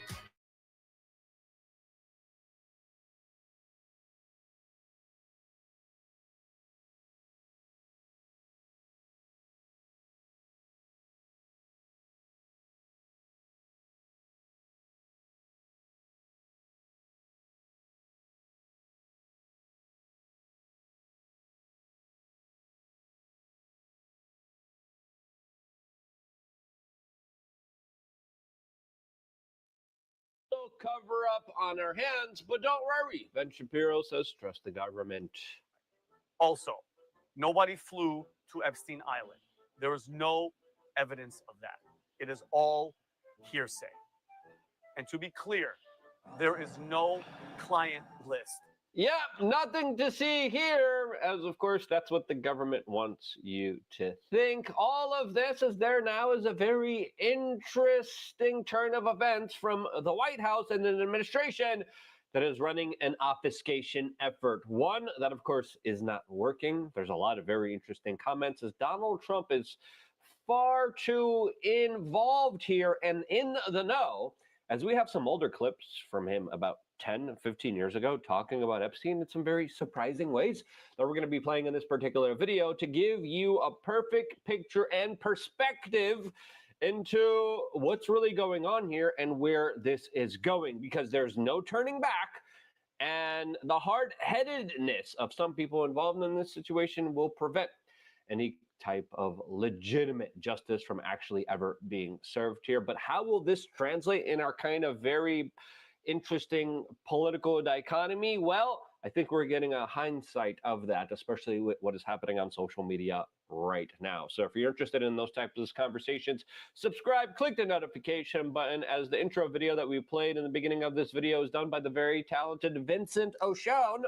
And he does really great stuff. His latest clip is definitely worth a follow, and you could check him out on social media. Now, the government's kind of talking points here as of late haven't been the best. I think they're perfectly represented by this images here, saying, never forget. Forget? Why you're still asking? There's other things and this happening now.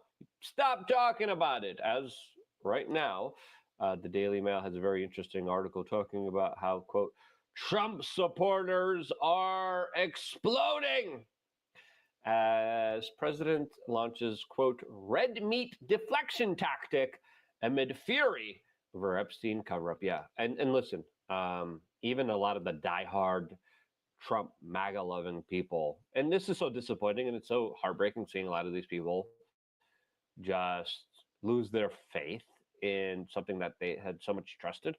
And for some people, they saw this coming. Some people just didn't want it to be true here.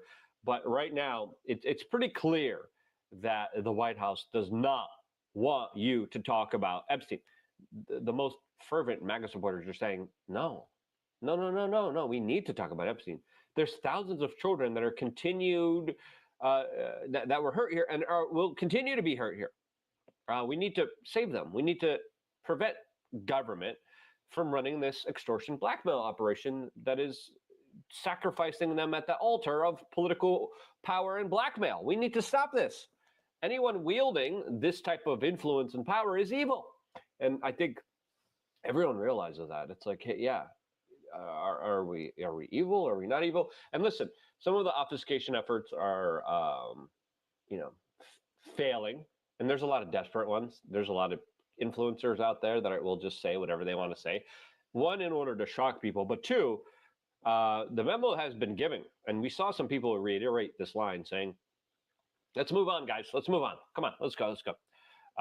We saw that from Charlie Kirk being like, but Islam, though, what about that Islam?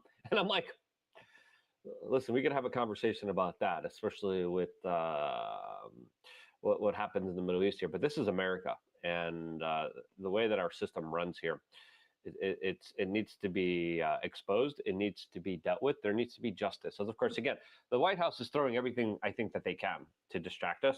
They're like, look, we have a second flagpole we installed. As people are like, is the Epstein list underneath it? Nancy Mace here, for some reason, she loves so much attention. Women and attention online. I mean, that right there is another conversation that I will save for later. Nancy Mace right now saying, law and order, we back to blue, right during the middle of this Epstein saga. And the comments here are rich. I said, not if you're rich and want to hurt children, then you're free to do so with anyone's child. Goodness gracious. And all the comments here, of course, reflect that here, saying, yeah, there was police officers that were aiding and abetting Epstein and protecting him and watching him as he was hurting children, by the way. That actually happened here. A police officer spoke out, and then he faced retribution from other fellow police officers for speaking out against police officers that were protecting child abusers. The White House has released another very interesting message saying, look, the people we're arresting, they're the child predators. And it's like, wait, hold on here. You're only going to arrest child predators if they cross the border illegally, but if they're American citizens, then you won't. As people are saying, can you catch and deport all of the Epstein client list, and then we could talk. And then other person, but 0 child predators that hurt children with Epstein, they get to rule over us. Yeah. Someone asks, were any of them on the Epstein list? And again, there's no escaping a lot of these comments. I don't care how much messaging. It's like, and again, this is just how low IQ they think we are. This is just how stupid. They think we're going to forget about this. They think they can sweep this under the rug. But with these kind of cringy boomer idiotic takes here. 70% of those who we've arrested under this administration have either been convicted of a... Whoa, look at that music. We're getting all the bad people. Yeah, they hurt children. We get them. No, not if they're rich. Not if they're a part of course, the inner circle here. Now, before talking about how this is going to play out, and more importantly, Trump's old clips. I mean, these old clips are eye-opening, to say the least here. Just really quickly, wanted to tell you about wearechange.shop. We got some great teas available. We sold out of the white peach. We now do all the shipping and handling. We're going to get a little bit of caffeine in your life. Again, Polish people love tea all the time. We drink tea all the time. Get some microplastic-free tea on wearechange.shop. Once you do, you'll get it. The lemon ginger snap, really good for you. Really a great way to get your fix here. So some people love coffee, but again, coffee's too strong for some people. It gives them anxiety. Tea is the perfect way to go. Wearechange.shop. Get the tea while it lasts. We only have 19 left in stock. Only 19 lemon ginger teas available to you. On wearechange.shop. We are going to try to re-up of the peach one. It might take a long time. We're doing this, from the start. Get the peach one. It's really great. It's really awesome. Now, let's continue on here, as this type of cringy virtue signaling here is just totally backfiring. Now, Pam Bondi came out and said, look, we're protecting girls. We're protecting the girls in the locker room here. And I said, you're not protecting them from Bill Clinton and Bill Gates. And a lot of the comments reflect this. As Shuan Head says, this is either an insane lack of self-awareness on display here, or they enjoy gaslighting us. Officials are failing to protect girls. Yeah. Absolutely. And again, Simon Gudik, how about you release the Epstein client list that was on your desk? Or are they blackmailing you too? Show some courage for once in your life. Do the right thing or resign. And again, another person, where's the Epstein client list? As of course, listen, this is what she had to say just a few weeks ago. Is a lot of flight logs, a lot of names, a lot of information, but it's pretty sick what that man did. Okay. He didn't do nothing now, honey. Now she's coming out saying, oh, he didn't actually do anything. He was just an average Joe. He was just your average, everyday guy bumbling around. Nothing to see here, folks. He didn't do nothing. He's an innocent man. No blackmail operation, no client list, and he just decided one day bumbling around, I'm gonna,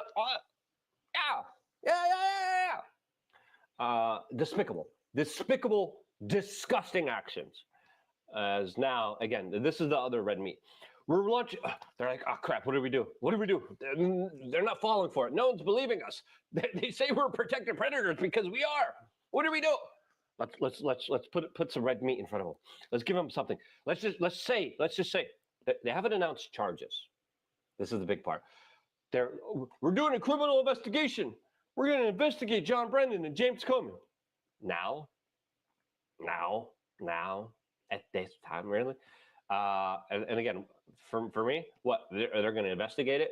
They're going to say, we have everything. We have the documents. We have the videos. We have the proof.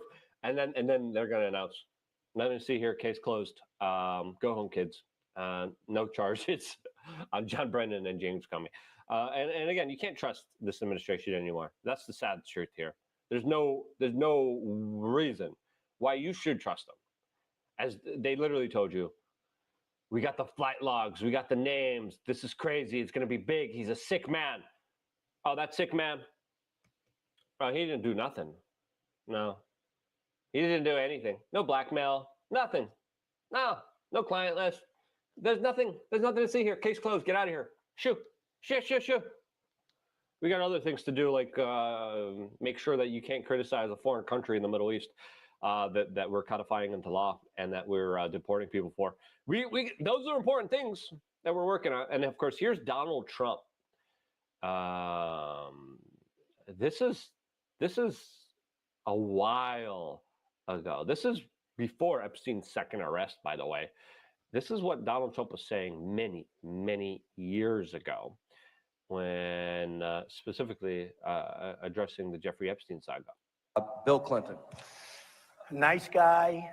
Got a lot of problems coming up, in my opinion, with the famous island with Jeffrey Epstein. A lot of problems. You raised. Oh, yeah. And now you inherited all those problems and fell on a knife for it for some reason? What? Okay, so you're telling me this is even 4 years before Epstein was arrested again, before his demise.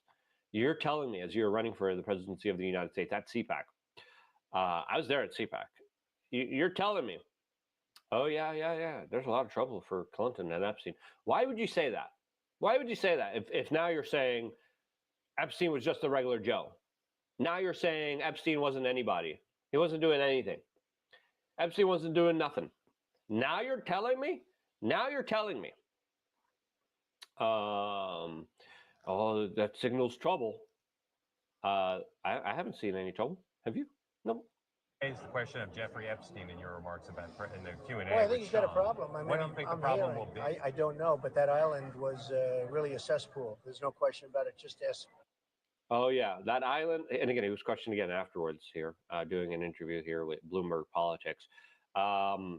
Yeah, island is a cesspool. Yeah, that's where thousands of children were being trafficked and shipped to. We're talking about babies. We're talking about 5-year-olds. We're talking about 9-year-olds. Again, this is a big misnomer.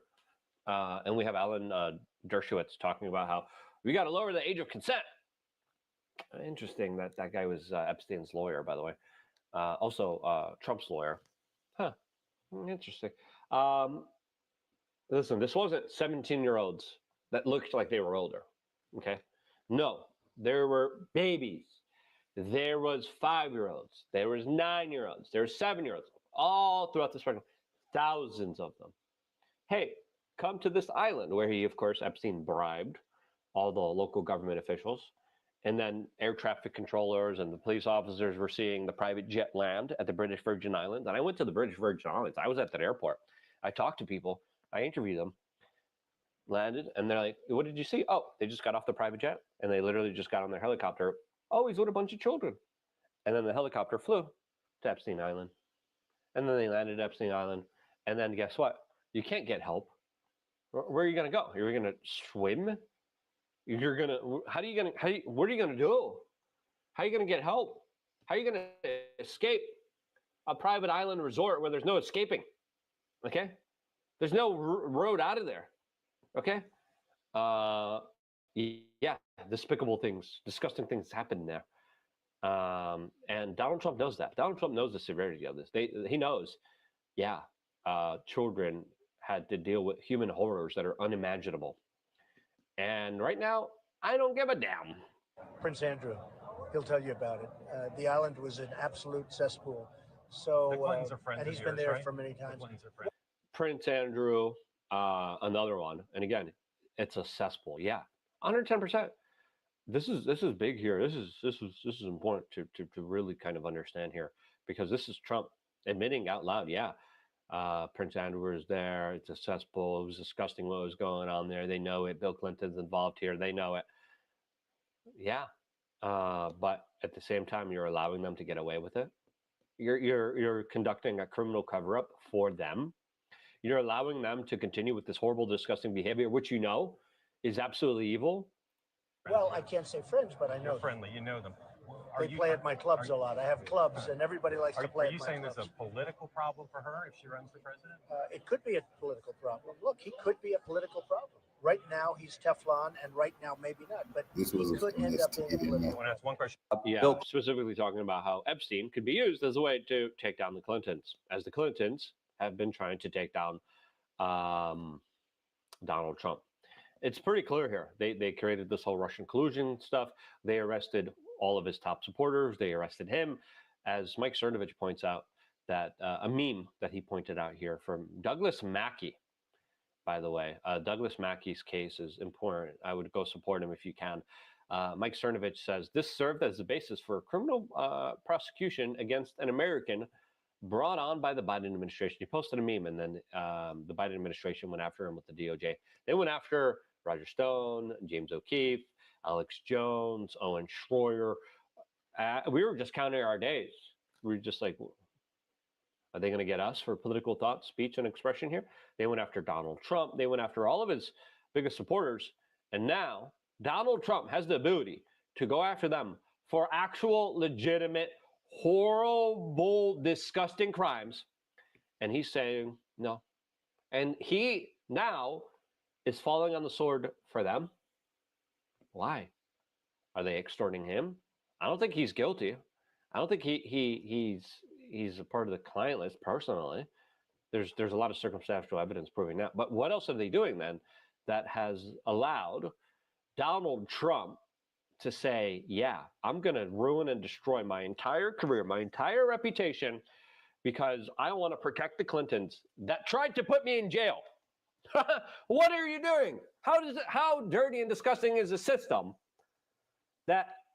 How crazy of a system is this?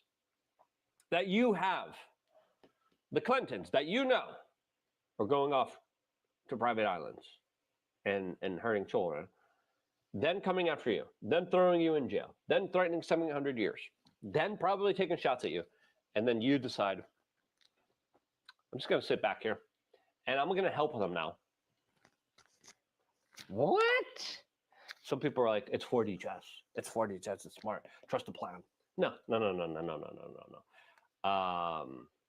You can't trust the plan. I know Patrick Bet-David is like, and a lot of the likes of those people are like, no, this is we got to trust the plan. What plan? No plan was given to us. The predators are out there.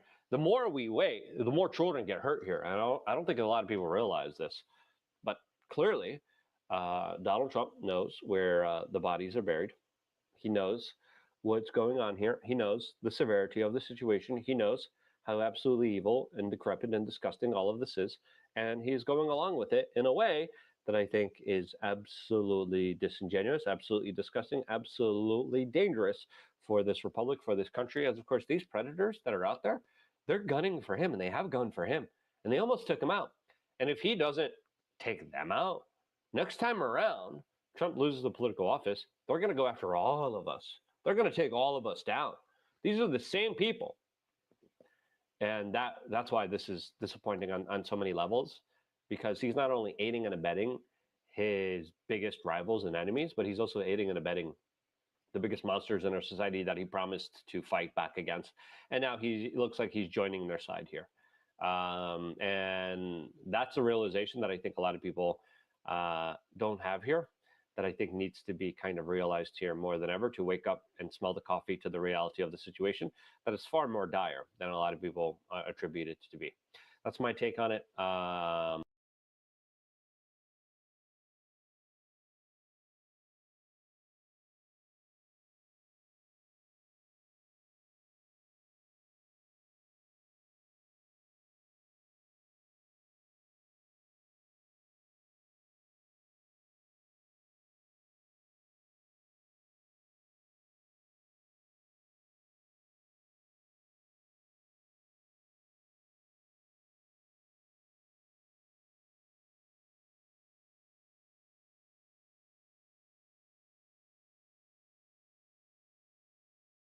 as always, let's go ahead and get right into today's video. This is crazy. A few days ago, when I made my very first video covering the floods happening in Texas and the connection to these cloud seeding programs, I said this. Let's go ahead and run this scenario when it comes to the cloud seeding projects over in Texas.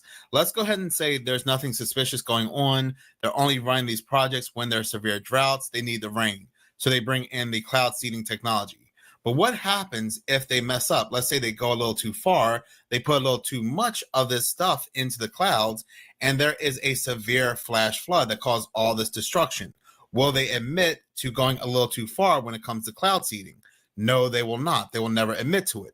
They'll just go ahead and say it was a freak of nature storm and that it was they'll go ahead and blame it on, again, the cow farts, the cars, the planes, and things they always blame on. They'll never say that, oh, we put a little bit too much silver iodine into one of the clouds, having the clouds hold a little bit too much moisture, and they released it all. They dumped it all.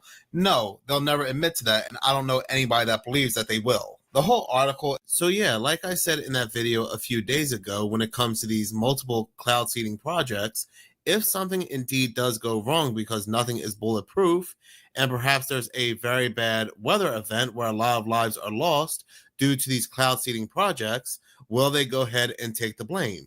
Will they go ahead and admit any wrongdoing? So this brings our attention to a California-based company called Rainmaker, who I believe is also funded by Palantir. No, I'm sorry. I mean Peter Thiel, one of the CEOs of Palantir, the same Peter Thiel who said this about whether or not humans should endure. You would prefer the human race to endure, right? You're hesitating. Yeah, well, yes? I don't know. I would, this is a long hesitation. This is a long hesitation. There's so many questions implicit in this. Should the human race survive? So when it comes to this company, people are dragging them all across social media, saying they are responsible for what happened on July 4th. So when it comes to what happened on July 4th, people connected the dots right back to Rainmaker, to the point that the Rainmaker CEO had to come out and give a statement. And of course, they go on to say exactly what I said in my previous video. Rainmaker CEO Augustus Tirico told Steve Bannon, "We unequivocally had nothing to do with the flooding that was caused by the remnants of the tropical storm that blew in." He continued, "Our biggest cloud seeding mission to date have only produced 10 million gallons of precipitation approximately, and that tropical storm dumped about 4 trillion over the course of 2 days." News and media, they are doing what they do best by releasing their fact checkers from the toilets and sewers they reside in to tell people that is absolutely false. Rainmaker had nothing to do with this flood, even though it is proven, it is true that they indeed were cloud seeding on July 2nd in Texas. As I was looking up these fact-checking websites, I came across this one very interesting article from the AP, which was published on July 8th. This article is titled, "Fact Focus, No, Weather Modification Did Not Cause the Deadly Flash Floods Over in Texas." Let us go ahead and read this very interesting section. The claim: a July 2nd cloud seeding operation, which really did indeed happen, by Rainmaker Technology Corporation, caused flash floods in the Texas Hill Country over the 4th of July holiday weekend. So here are the straight facts coming from the fact checkers themselves, who are absolutely not being paid by people who might have an agenda, and they are not being told what to say. The facts. This is false. It is not possible that cloud seeding generated the floods, according to experts, as the process can only produce limited precipitation using clouds that already exist. Now get this, forecasts predicted rain for that weekend prior to July 2nd in an area that was already prone to flooding. So forecasters already said that it may rain in that location, and that location, again, is vulnerable to flooding. So my question happens to be, why did Rainmaker take it upon themselves on July 2nd, after this forecast was made, to seed the clouds? Seed the clouds in South Central Texas, where Texas Hill Country is located, again, during a time where it was predicted to rain. Here is the CEO of Rainmaker on the Sean Ryan podcast talking about who would be responsible if something were to go wrong during cloud seeding. Held responsible if a mistake occurs that results in harm to human life or property damage. Is it fair to say acts of God would become a thing of the past? Yes. So there are regulations right now throughout most states in America, particularly in the West, that require any weather modification operators have permits or licenses that are approved by the State Department of Natural Resources, the Department of Agriculture, Departments of Water Resources. And in order to get that permit or license, you have to use approved materials, you have to have certified meteorologists on staff, and you also have to have what are called suspension criteria. So if you make it rain or snow more, right, obviously, one thing that people would be concerned about is if there were floods or avalanches. And what suspension criteria means is if there's already flood risk because a cloud is already naturally going to precipitate a lot, or if there's burn scars from wildfires that would cause really fast runoff and flooding, or if the soil moisture is already too high for the water to be absorbed into the soil and would cause flooding, or if there's too much snowpack and there's avalanche risk from having more snow. Even if our customers want more water, we're regulated by the states in which we operate to not continue cloud seeding, to not continue making it rain or snow, to avoid causing any problems like that. And so if we don't adhere to those suspension criteria, then we would be held liable for any damage caused. And I think that's appropriate. And I wish the federal government had regulations that enforce that as well, rather than it just being done on a state-by-state basis. Now, with respect to the last part of that question, would that make acts of God a thing of the past? You can't totally manipulate or modify the weather the way that you could the air conditioning in your house at this point in time. It's super complicated, super energetic system. We'll trend towards more and more of that as time goes on. So right now, if you were to cause flooding, that wouldn't be considered an act of God. You would have caused it. So Colorado and California, Texas, and Idaho, they all have weather modification programs that the state funds. How long have they had those programs? So cloud seeding was invented in the United States. It's an American technology that was done for the first time in New York in 1946. So the very first effective weather modification operations were done in the 40s, after World War II. Then there have been a series of programs that have popped up either domestically or abroad in the decades in between.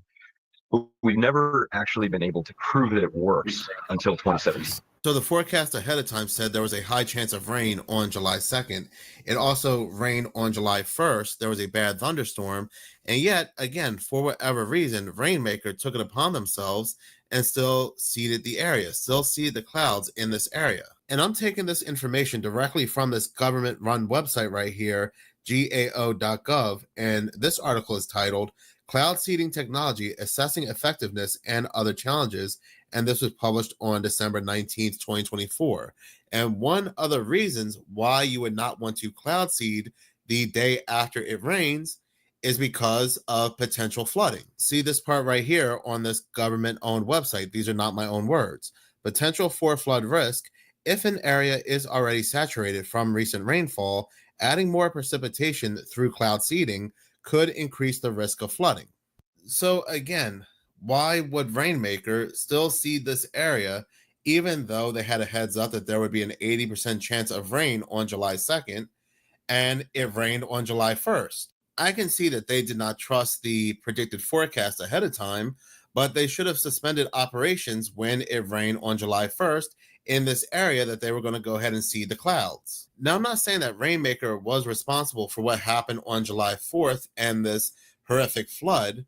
I'm not saying that whatsoever, because the fact checkers that we are supposed to believe 100% and they have no agenda whatsoever have already told us that they were not responsible, even though in their same breath they said they knew it was going to rain ahead of time. But let's go ahead and ignore that. I'm sure that was just a glitch. That was just a typo. Now, again, I'm not making any connections between Rainmaker and what happened on July 4th, these floods. And that happens to be because it seems like we have some controlled opposition on our hands here. But before I go ahead and get into this next segment, let's go ahead and say that Rainmaker actually did not have any involvement to what had occurred. Let's just say they were naturally seeding these clouds. Again, after a rainstorm, but whatever. Let's say they were just naturally seeding these clouds. What if there was another organization there that was also seeding these clouds and did not tell anybody? And now we have this organization and Rainmaker seeding the same clouds, adding to the totals. Or somebody could be doing it for nefarious reasons, adding to what they're adding to create a monster. You never know. This is why we shouldn't mess with nature. Because if Rainmaker can do it, I'm sure other individuals can do it. And not only that, there has been confirmed cloud seeding projects taking place in Texas, and the one located where the Texas Hill Country is located, they said they can do it at any time they please or deem it to be fit. That is right. We have somebody out there making sure we do not talk about any suspicious weather event outside the narrative that's given. Reading this article from Wired.com, which was also published on July 8th, this article is titled, Conspiracy Theories About the Texas Floods Lead to Death Threats. Disinformation around a weather weapon and cloud seeding is being widely promoted by everyone from anti-government extremists to GOP influencers, leading to real-world consequences. So this individual and this group I have spoken about once before, Michael Meyer and the Veterans on Patrol, they are physically threatening not only Rainmaker, but they are also physically threatening the NOAA. So what happens is now this turns into a violent conspiracy theory.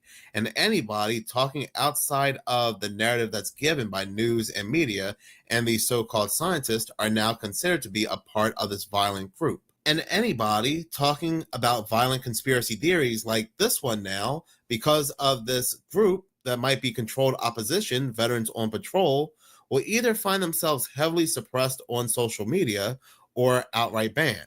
Remember all those theories that came out about the C-19 and the jab, and those doctors, they were saying they were receiving all these threats, against them, to the point that talking about the jab became a violent conspiracy theory. And if you were to question any of these doctors, or if you were to question the jab, well, you would find yourself to be banned. Now, look, I get it. People are angry, especially when dots start to connect. But when violent acts start to happen, then it really limits our outreach. It limits our ways we can go ahead and speak to people to expose what's really happening. Continue to read the article. It says, on Sunday afternoon, Michael Meyer, the founder of anti-government extremist group Veterans on Patrol, posted a warning on his Telegram channel due to the recent weather weapon deployed against Texas, which resulted in a high number of children losing their lives.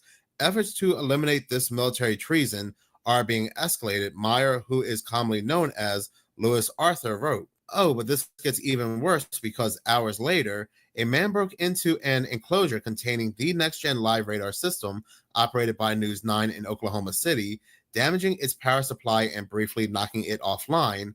The man also damaged CCTV cameras monitoring the site, but footage shared by News 9 shows the cameras captured a clear image of his face before they were destroyed. No arrests were made, and I'm sure they're not going to be, given the fact that this man is paid and controlled to carry out these acts to make sure anybody, again, having these talking points of weather control, weather manipulation, cloud seeding, things like that, will now become violent conspiracy theorists. So like I said, I get it. I get people are angry, but we've seen what happened before when threats start flying at certain people and things start turning physical, then speech starts to become more limited. And that is exactly what the so-called powers that be want as we head into a year where there will be weather events like we've never seen before. They want to make sure the suspicion is very controlled. But at the time of this recording, there has been an update.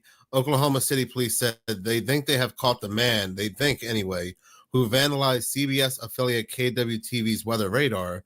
Police said Anthony Tyler Mitchell, 39, was arrested while they were investigating an unrelated case. So far, he's been charged with destruction of property and violating a protective order, but has yet to be charged for the radar vandalism. But moving on, this next video comes from Moon Henry because something very interesting has been found in the waters. Beaches all over America are randomly popping up with a deadly virus. You know how things are really insane right now? Yeah, let's add to it. Because after I show you this, I have something else to show you that's not related whatsoever. So what they're finding at these beaches and why they're not allowing people to swim is because they're finding the Vibrio bacteria all over the place. Vibrio bacteria has a 1 in 5 mortality rate if people can actually find out they have it soon enough. But it's really crazy because there's something else going around right now that has the same exact symptoms, meaning the very last thing you would even expect to have would be the Vibrio bacteria. And shout out to Alan McGraw for putting me on this Vibrio story. And also, the heightened Vibrio bacteria all over these beaches happened just in time for the July 4th weekend. How about that timing, right? So here are some of the beaches that have it right now. and I was researching this Vibrio bacteria, and it said certain things that can make it worse is excessive heat. Like, I don't know, this anomaly map I showed you a few days ago showing 44 degrees Fahrenheit hotter than the average, where they had to make a whole new chart because it's just way too hot. And this conversation, we went over frequency. Not related at all. I want to take a trip to Alaska because it's so hot. But remember, they just had their first ever heat warning. It's really hot for some reason. Now, completely unrelated, not relevant whatsoever, Peacemaker just shared a story showing scientists found all these gallons of something waste in the ocean between the 50s and the 90s. And I showed you guys in older videos how radioactive is also spiritual and it's also frequency as well. Frequency. And as it gets so hot and the fluctuation from hot to cold is going in a different direction this year and fluctuating hotter than ever, and them already warning of how bad the hurricane season is going to be. As someone who goes to the beach, I'm honestly worrying about Vibrio getting way bigger than it is right now. Here is the Rainmaker CEO in Florida stating as to why cloud seeding should not be banned in Florida. And check out the woman's face behind him. She is not buying the BS. My name is Augustus DeRico. I'm the CEO and founder of Rainmaker. We're a cloud seeding company that is enhancing precipitation via advanced radar and also drones for the sake of supplementing water supplies for farms, cities, reservoirs, and wildlife throughout the United States. Our ultimate vision is to end water scarcity, and we've begun that mission already. I'm testifying to not oppose the spirit of this bill, which I think is well-founded, but the current configuration of the bill that I think would impede this mission for ending water scarcity and also for bringing the best-in-class technology to Florida and the rest of the United States. And so the first point that I'd like to make is the difference between solar radiation management and cloud seeding. And so Senator Garcia did bring this up briefly. Solar radiation management is a very new technology. It's not something that's been tested at length. NOAA has done some very initial experiments on its efficacy. It is attempting to reduce the amount of solar radiation that makes it down to the planet by injecting reflective aerosols into the upper atmosphere. Once you inject these aerosols, they stay in the stratosphere for years. They have effects on the entire climate. The data from these experiments, because the experiments have been so few, is limited. And so the implications of them are not something that are well tested yet. Cloud seeding is altogether different. The only similarity is that it has to do with the atmosphere. It has to do with the low atmosphere. It's a mechanism, or it's a tool that either freezes the water in existing clouds or condenses the droplets in existing clouds into bigger snowflakes or bigger droplets such that they fall onto your target watershed or farm. It's a technology that has existed for 80 years in the United States. It was patented by GE in 1946, but it hasn't been viable for a long time because we didn't have the appropriate radar to measure exactly what its effect is. I can tell you definitively that there is not cloud seeding going on in the state of Florida because you would be able to see its effect on radar. So the National Center for Atmospheric Research produced some great results from what's called the SNOWY campaign, where they were able to verify cloud seeding's effect, and they saw tens of millions of gallons of precipitation occur from each of their interventions, and that was very, very easily distinguishable on radar. It also is worth saying that it's local in its scope, and it is very short temporally. So if ever there is cloud seeding going on and you don't like the consequences of it, there are unintended consequences, and it's quite well characterized, so the unintended consequences are minimal. You can stop whenever you like. So that point of differentiation between solar radiation management, which is something that I think the public should scrutinize more heavily, and cloud seeding is important to make from the top. Then the second point I'd like to make is that, well, it has to do with the safety of cloud seeding, right? Because this has to do with environmental health, particularly pollution. Cloud seeding is conventionally done with a chemical called silver iodide. It's LD50, so its lethal dose is 10 times higher than aspirin. And we're using about 50 grams per each operation. That's as much as can fit in the palm of your hand, right? That's less flour than is in a slice of bread. So the amount that accumulates into watersheds is in the parts per trillion after decades of operation. And we have data to prove that from programs that exist throughout the United States. This leads me into another point, which is the precedent that other states have set in cloud seeding permitting and licensing.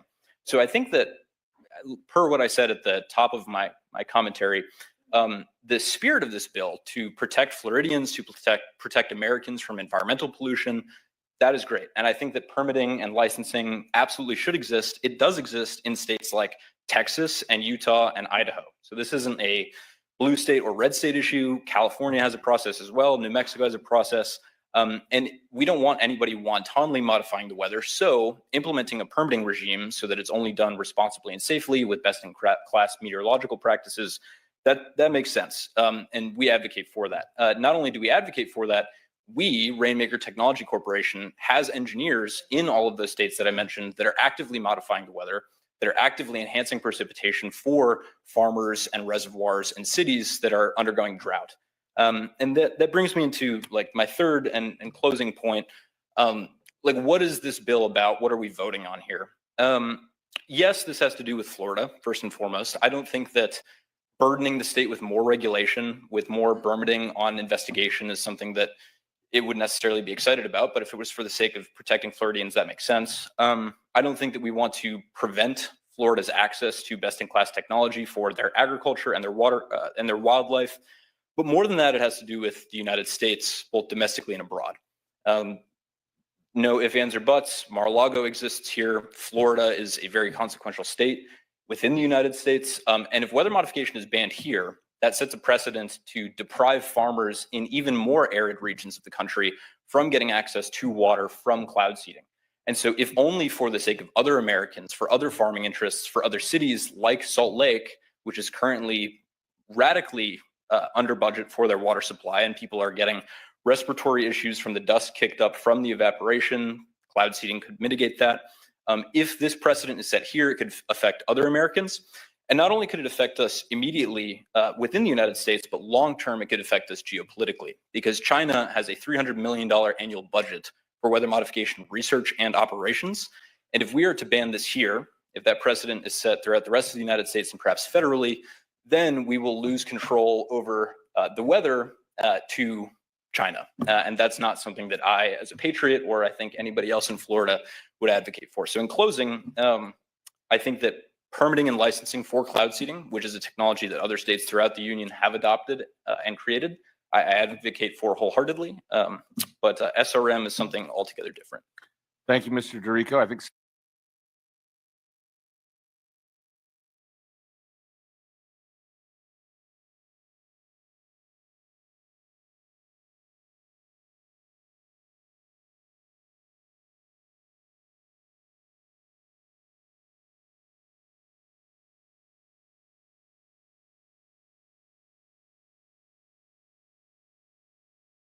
cloud seeding. We mentioned it before, and apparently other people are starting to mention it too as a possible reason for the floods in Texas.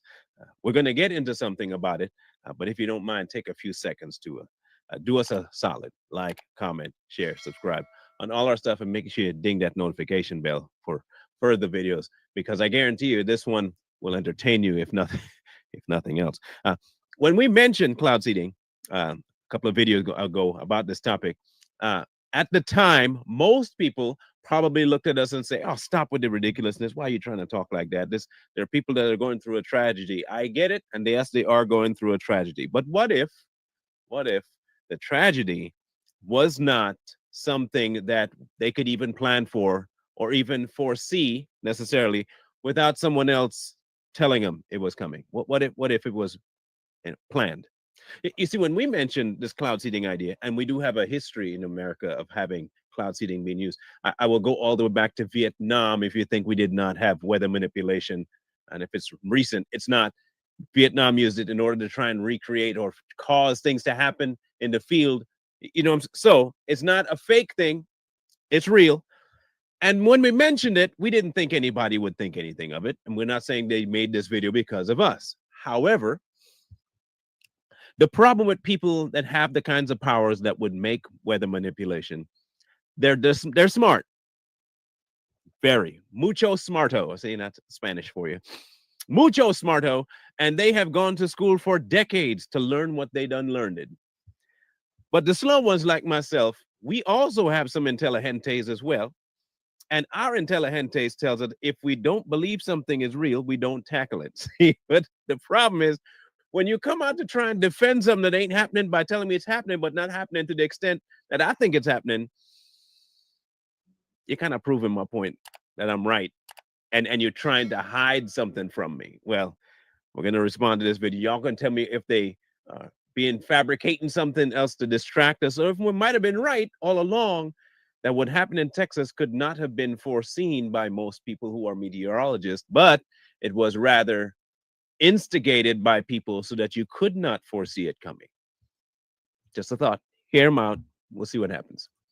And finally tonight, in these confusing times, you might have seen posts or videos connecting cloud seeding to what is happening in Texas. And then earlier tonight, the CEO of a weather modification company confirmed that planes in Texas did release silver iode into the atmosphere 2 days before the floods. But he also explained why he says scientifically it does not mean that the two events are connected.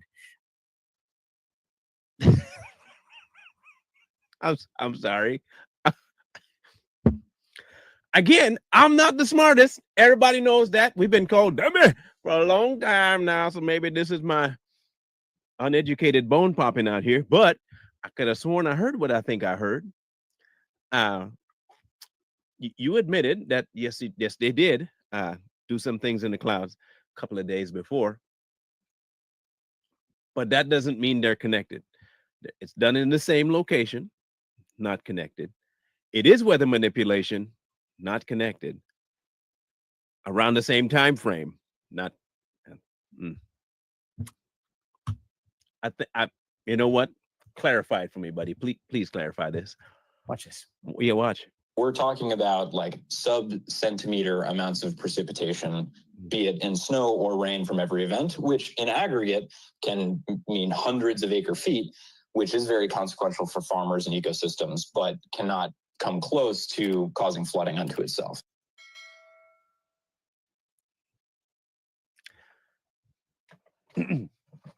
Maybe again, I'm going to go back into my bag of kindergarten, just kindergarten. That's as far as I'm going to go. Normally, this is just what I thought. Normally, floods happen when there's an excess of water, or maybe perhaps a dam breaks, or something holding back a tributary would break free and just flood. Sometimes a flash flood happens just because a tributary just happens to get the right kind of wave behind it, flood.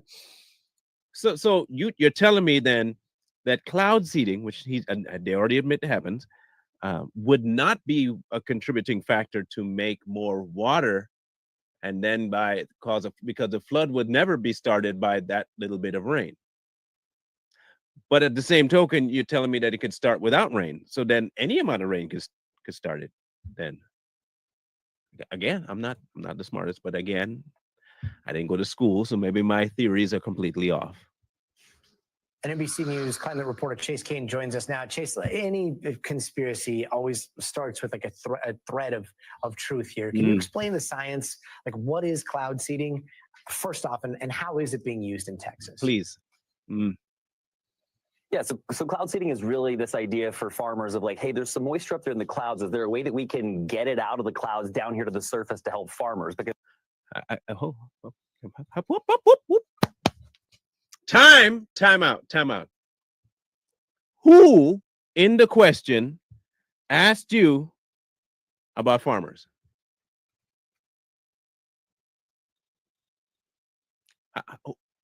Please tell me who in the questions asked you about farmers, or did they just ask you about cloud seeding?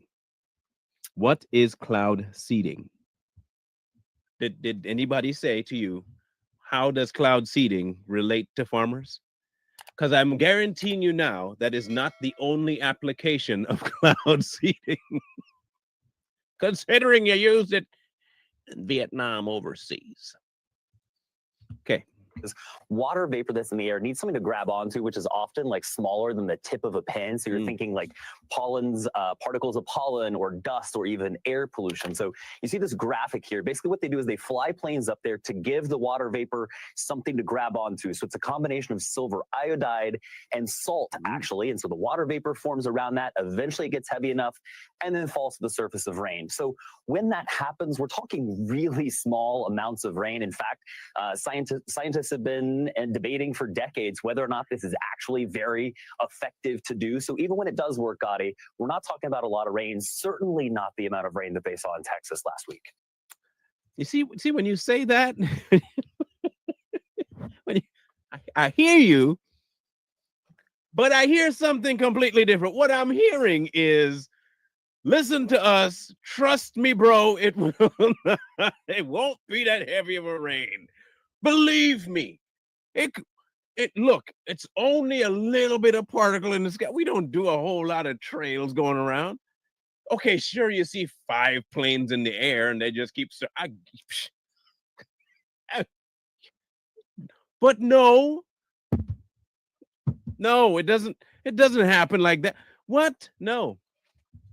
See, the more you spoke, sir, the less confirmed I was in believing you. I kept straying off, mostly because you kept trying to convince me by your verbiage that this would never happen. And by doing that, you're making me think maybe this man's lying, and it would very possibly happen, because you're trying too hard to convince me that it couldn't. Especially considering the fact that we have a history, a known history, documented history, that it does get to that level, and they can get to that level, and you have gotten it to that level. As for scientists being conflicted, that's news to me too. Considering that the same scientists have already accomplished what you say they haven't. Maybe it's a rewriting of history. And the timing of it, 2 days before, I mean, again, anybody online that seems to be an expert these days would say, well, no, this is what, started the flood or possibly like supercharged the soil. So it was hydrophobic. Like, take us through the timeline here. Did you catch it? I caught it? I caught it real good. I caught it so good. I'm gonna back that up. Man, they good. You see, what they're trying to do is, if you even remotely think it, you slow. What? If you think I'm kidding, let's go back to where he was talking, because he said something really interesting to the point where it was so funny, man. In Texas last week. Here we go. And the timing of it, 2 days before, I mean, again, anybody online that seems to be an expert these days would say. There it is. You're no expert. Shut up. Who do you think you are? Talking on our stuff like you just on the internets. Shut it up, boy. Everyone's an expert these days. So hold on. Last I checked, so-called conspiracy people have been batting really high. Like, if we were a baseball team, we would not only have one dependent, we would have won it multiple years by now. Like, I mean, undefeated. We'd have had flawless seasons. But for some reason, we are just crazy internet kooks that don't know what we're talking about. All right, buddy, continue. Well, no, this is what, started the flood or possibly like supercharged the soil. So it was hydrophobic. Like, take us through the timeline here. Who said that? Who in the world could have thought of it being affecting the soil for it to be hydrophobic so that the water settles? Hold on, wait a minute. Let me think about this. Have they been able to do that? Yes, they have. Could it be that the particles that they released in the air could do that, because he just mentioned what they do, right? They bind and they fall. Oh, but it wouldn't contribute to the flooding. Now consider this: it wouldn't cause the flooding, they said. Okay, cause it. But what is the difference between cause and contribute? Anyway. Yeah, that's a really important point, Gotti, because this cloud seeding, it works within like 15 minutes, half an hour, maybe an hour, and then that's it. So that was done 2 days before. So the CEO is saying this. Other scientific research establishes that cloud seeding isn't going to trigger something like this, certainly not 2 days after they were doing it. They were only up in the air cloud seeding for about 20 minutes because, again, it's targeted to a pretty small area of land, which was not even over where the worst of this flooding was, Gotti. So we're talking 30 minutes to an hour, certainly not 2 days in advance. So let me ask again. I love elephants. Apparently, I found myself really loving elephants these days. And I've found quite a few elephants in my room. I mean, they're everywhere. For something that big, they just seem to be popping up all over my house. So let me address the elephant in this room. If you say it happened 2 days prior, and you said there's no way it would last that long up in the skies, let me put something else to you. Do you think that maybe that what you did 2 days ago was not to induce the rain, but to delay? Here's one thought. Secondarily, maybe going 2 days prior to was your test run, and you're not telling us of the day of run that you did and nobody knows about. Hey, elephants. And I mean, cloud seeding is human-caused climate change on a very micro level. But every time they have to minimize. You realize this? They can't just say it affects the weather and it's bad. No, it's un poquito, really small. Don't worry about it. Don't forget it's just a little bit of rain. It's that inconsequential. How's it helping the farmers? If the rain is, how are you helping the farmers if it just, and they need a lot of it? It's obvious that you can control how much you do. It's obvious, man. Come on, man. If it's a heavy drought and you induce rain, cloud seeding, and the rain you produce is, how you gonna help the man in the drought if the heat's just gonna undo it? So you have to be able to control if you say it's gonna help the farmers. Because we didn't talk about farmers, we were talking about a flood. But farmers, you're telling me that you are proud that it only does a little bit, but still brag about how much you do for the. Something's not jiving right here in my mind when it comes to use. Something seems a little bit off. Is the word off? Off is the word. When we're talking about climate change on the macro level, does it look like this flood has any links to climate change? Any? I mean, well, yeah, the kind of apples and oranges here, right? Because cloud seeding is like weather modification, like very hyper local in the moment. Climate change is over a long period of time. And what humans have been doing by burning coal, oil, and gas is that we're making the atmosphere hotter, we're making the oceans hotter.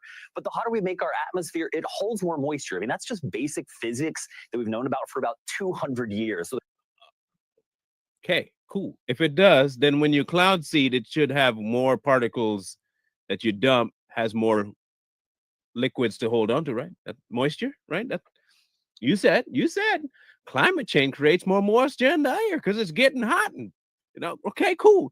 If that's the case, then what would cloud seeding do?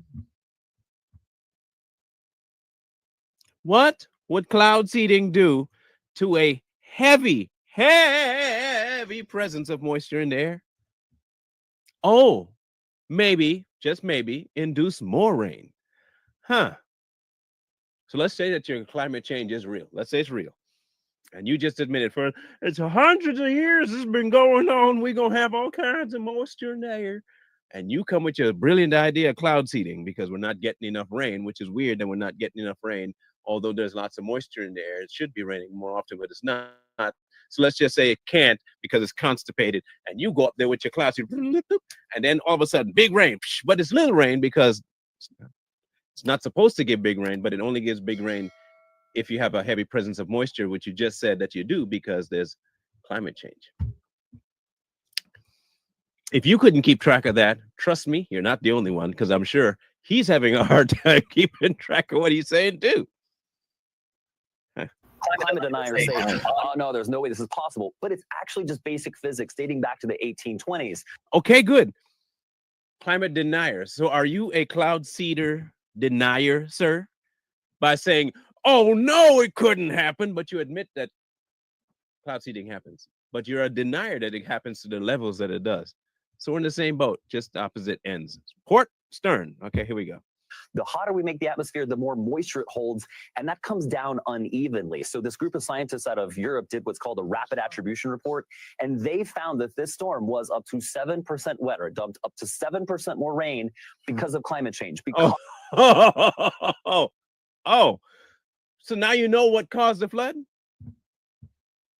because of those atmospheric physics. Again, Gotti, we've known about for 2 centuries. This is not some new conspiracy theory. This is just basic science. Basic science, yes. Yeah, 7% becomes massive when you're looking at going from like 1 foot to 34 feet in a matter of 24 hours. Chase Kane, really appreciate your expertise in all of this. Thank you so much.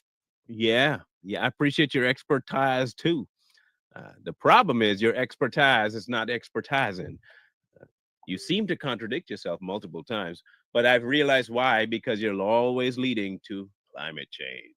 It'll all go back to climate change. Climate change is the reason why the floods done gone and happened, because of precipitation and moisture rising all up in the skies. But our cloud seeding don't mess with that. That's different. Our cloud seeding tackles clouds above that or something. Don't blame cloud seeding, climate change.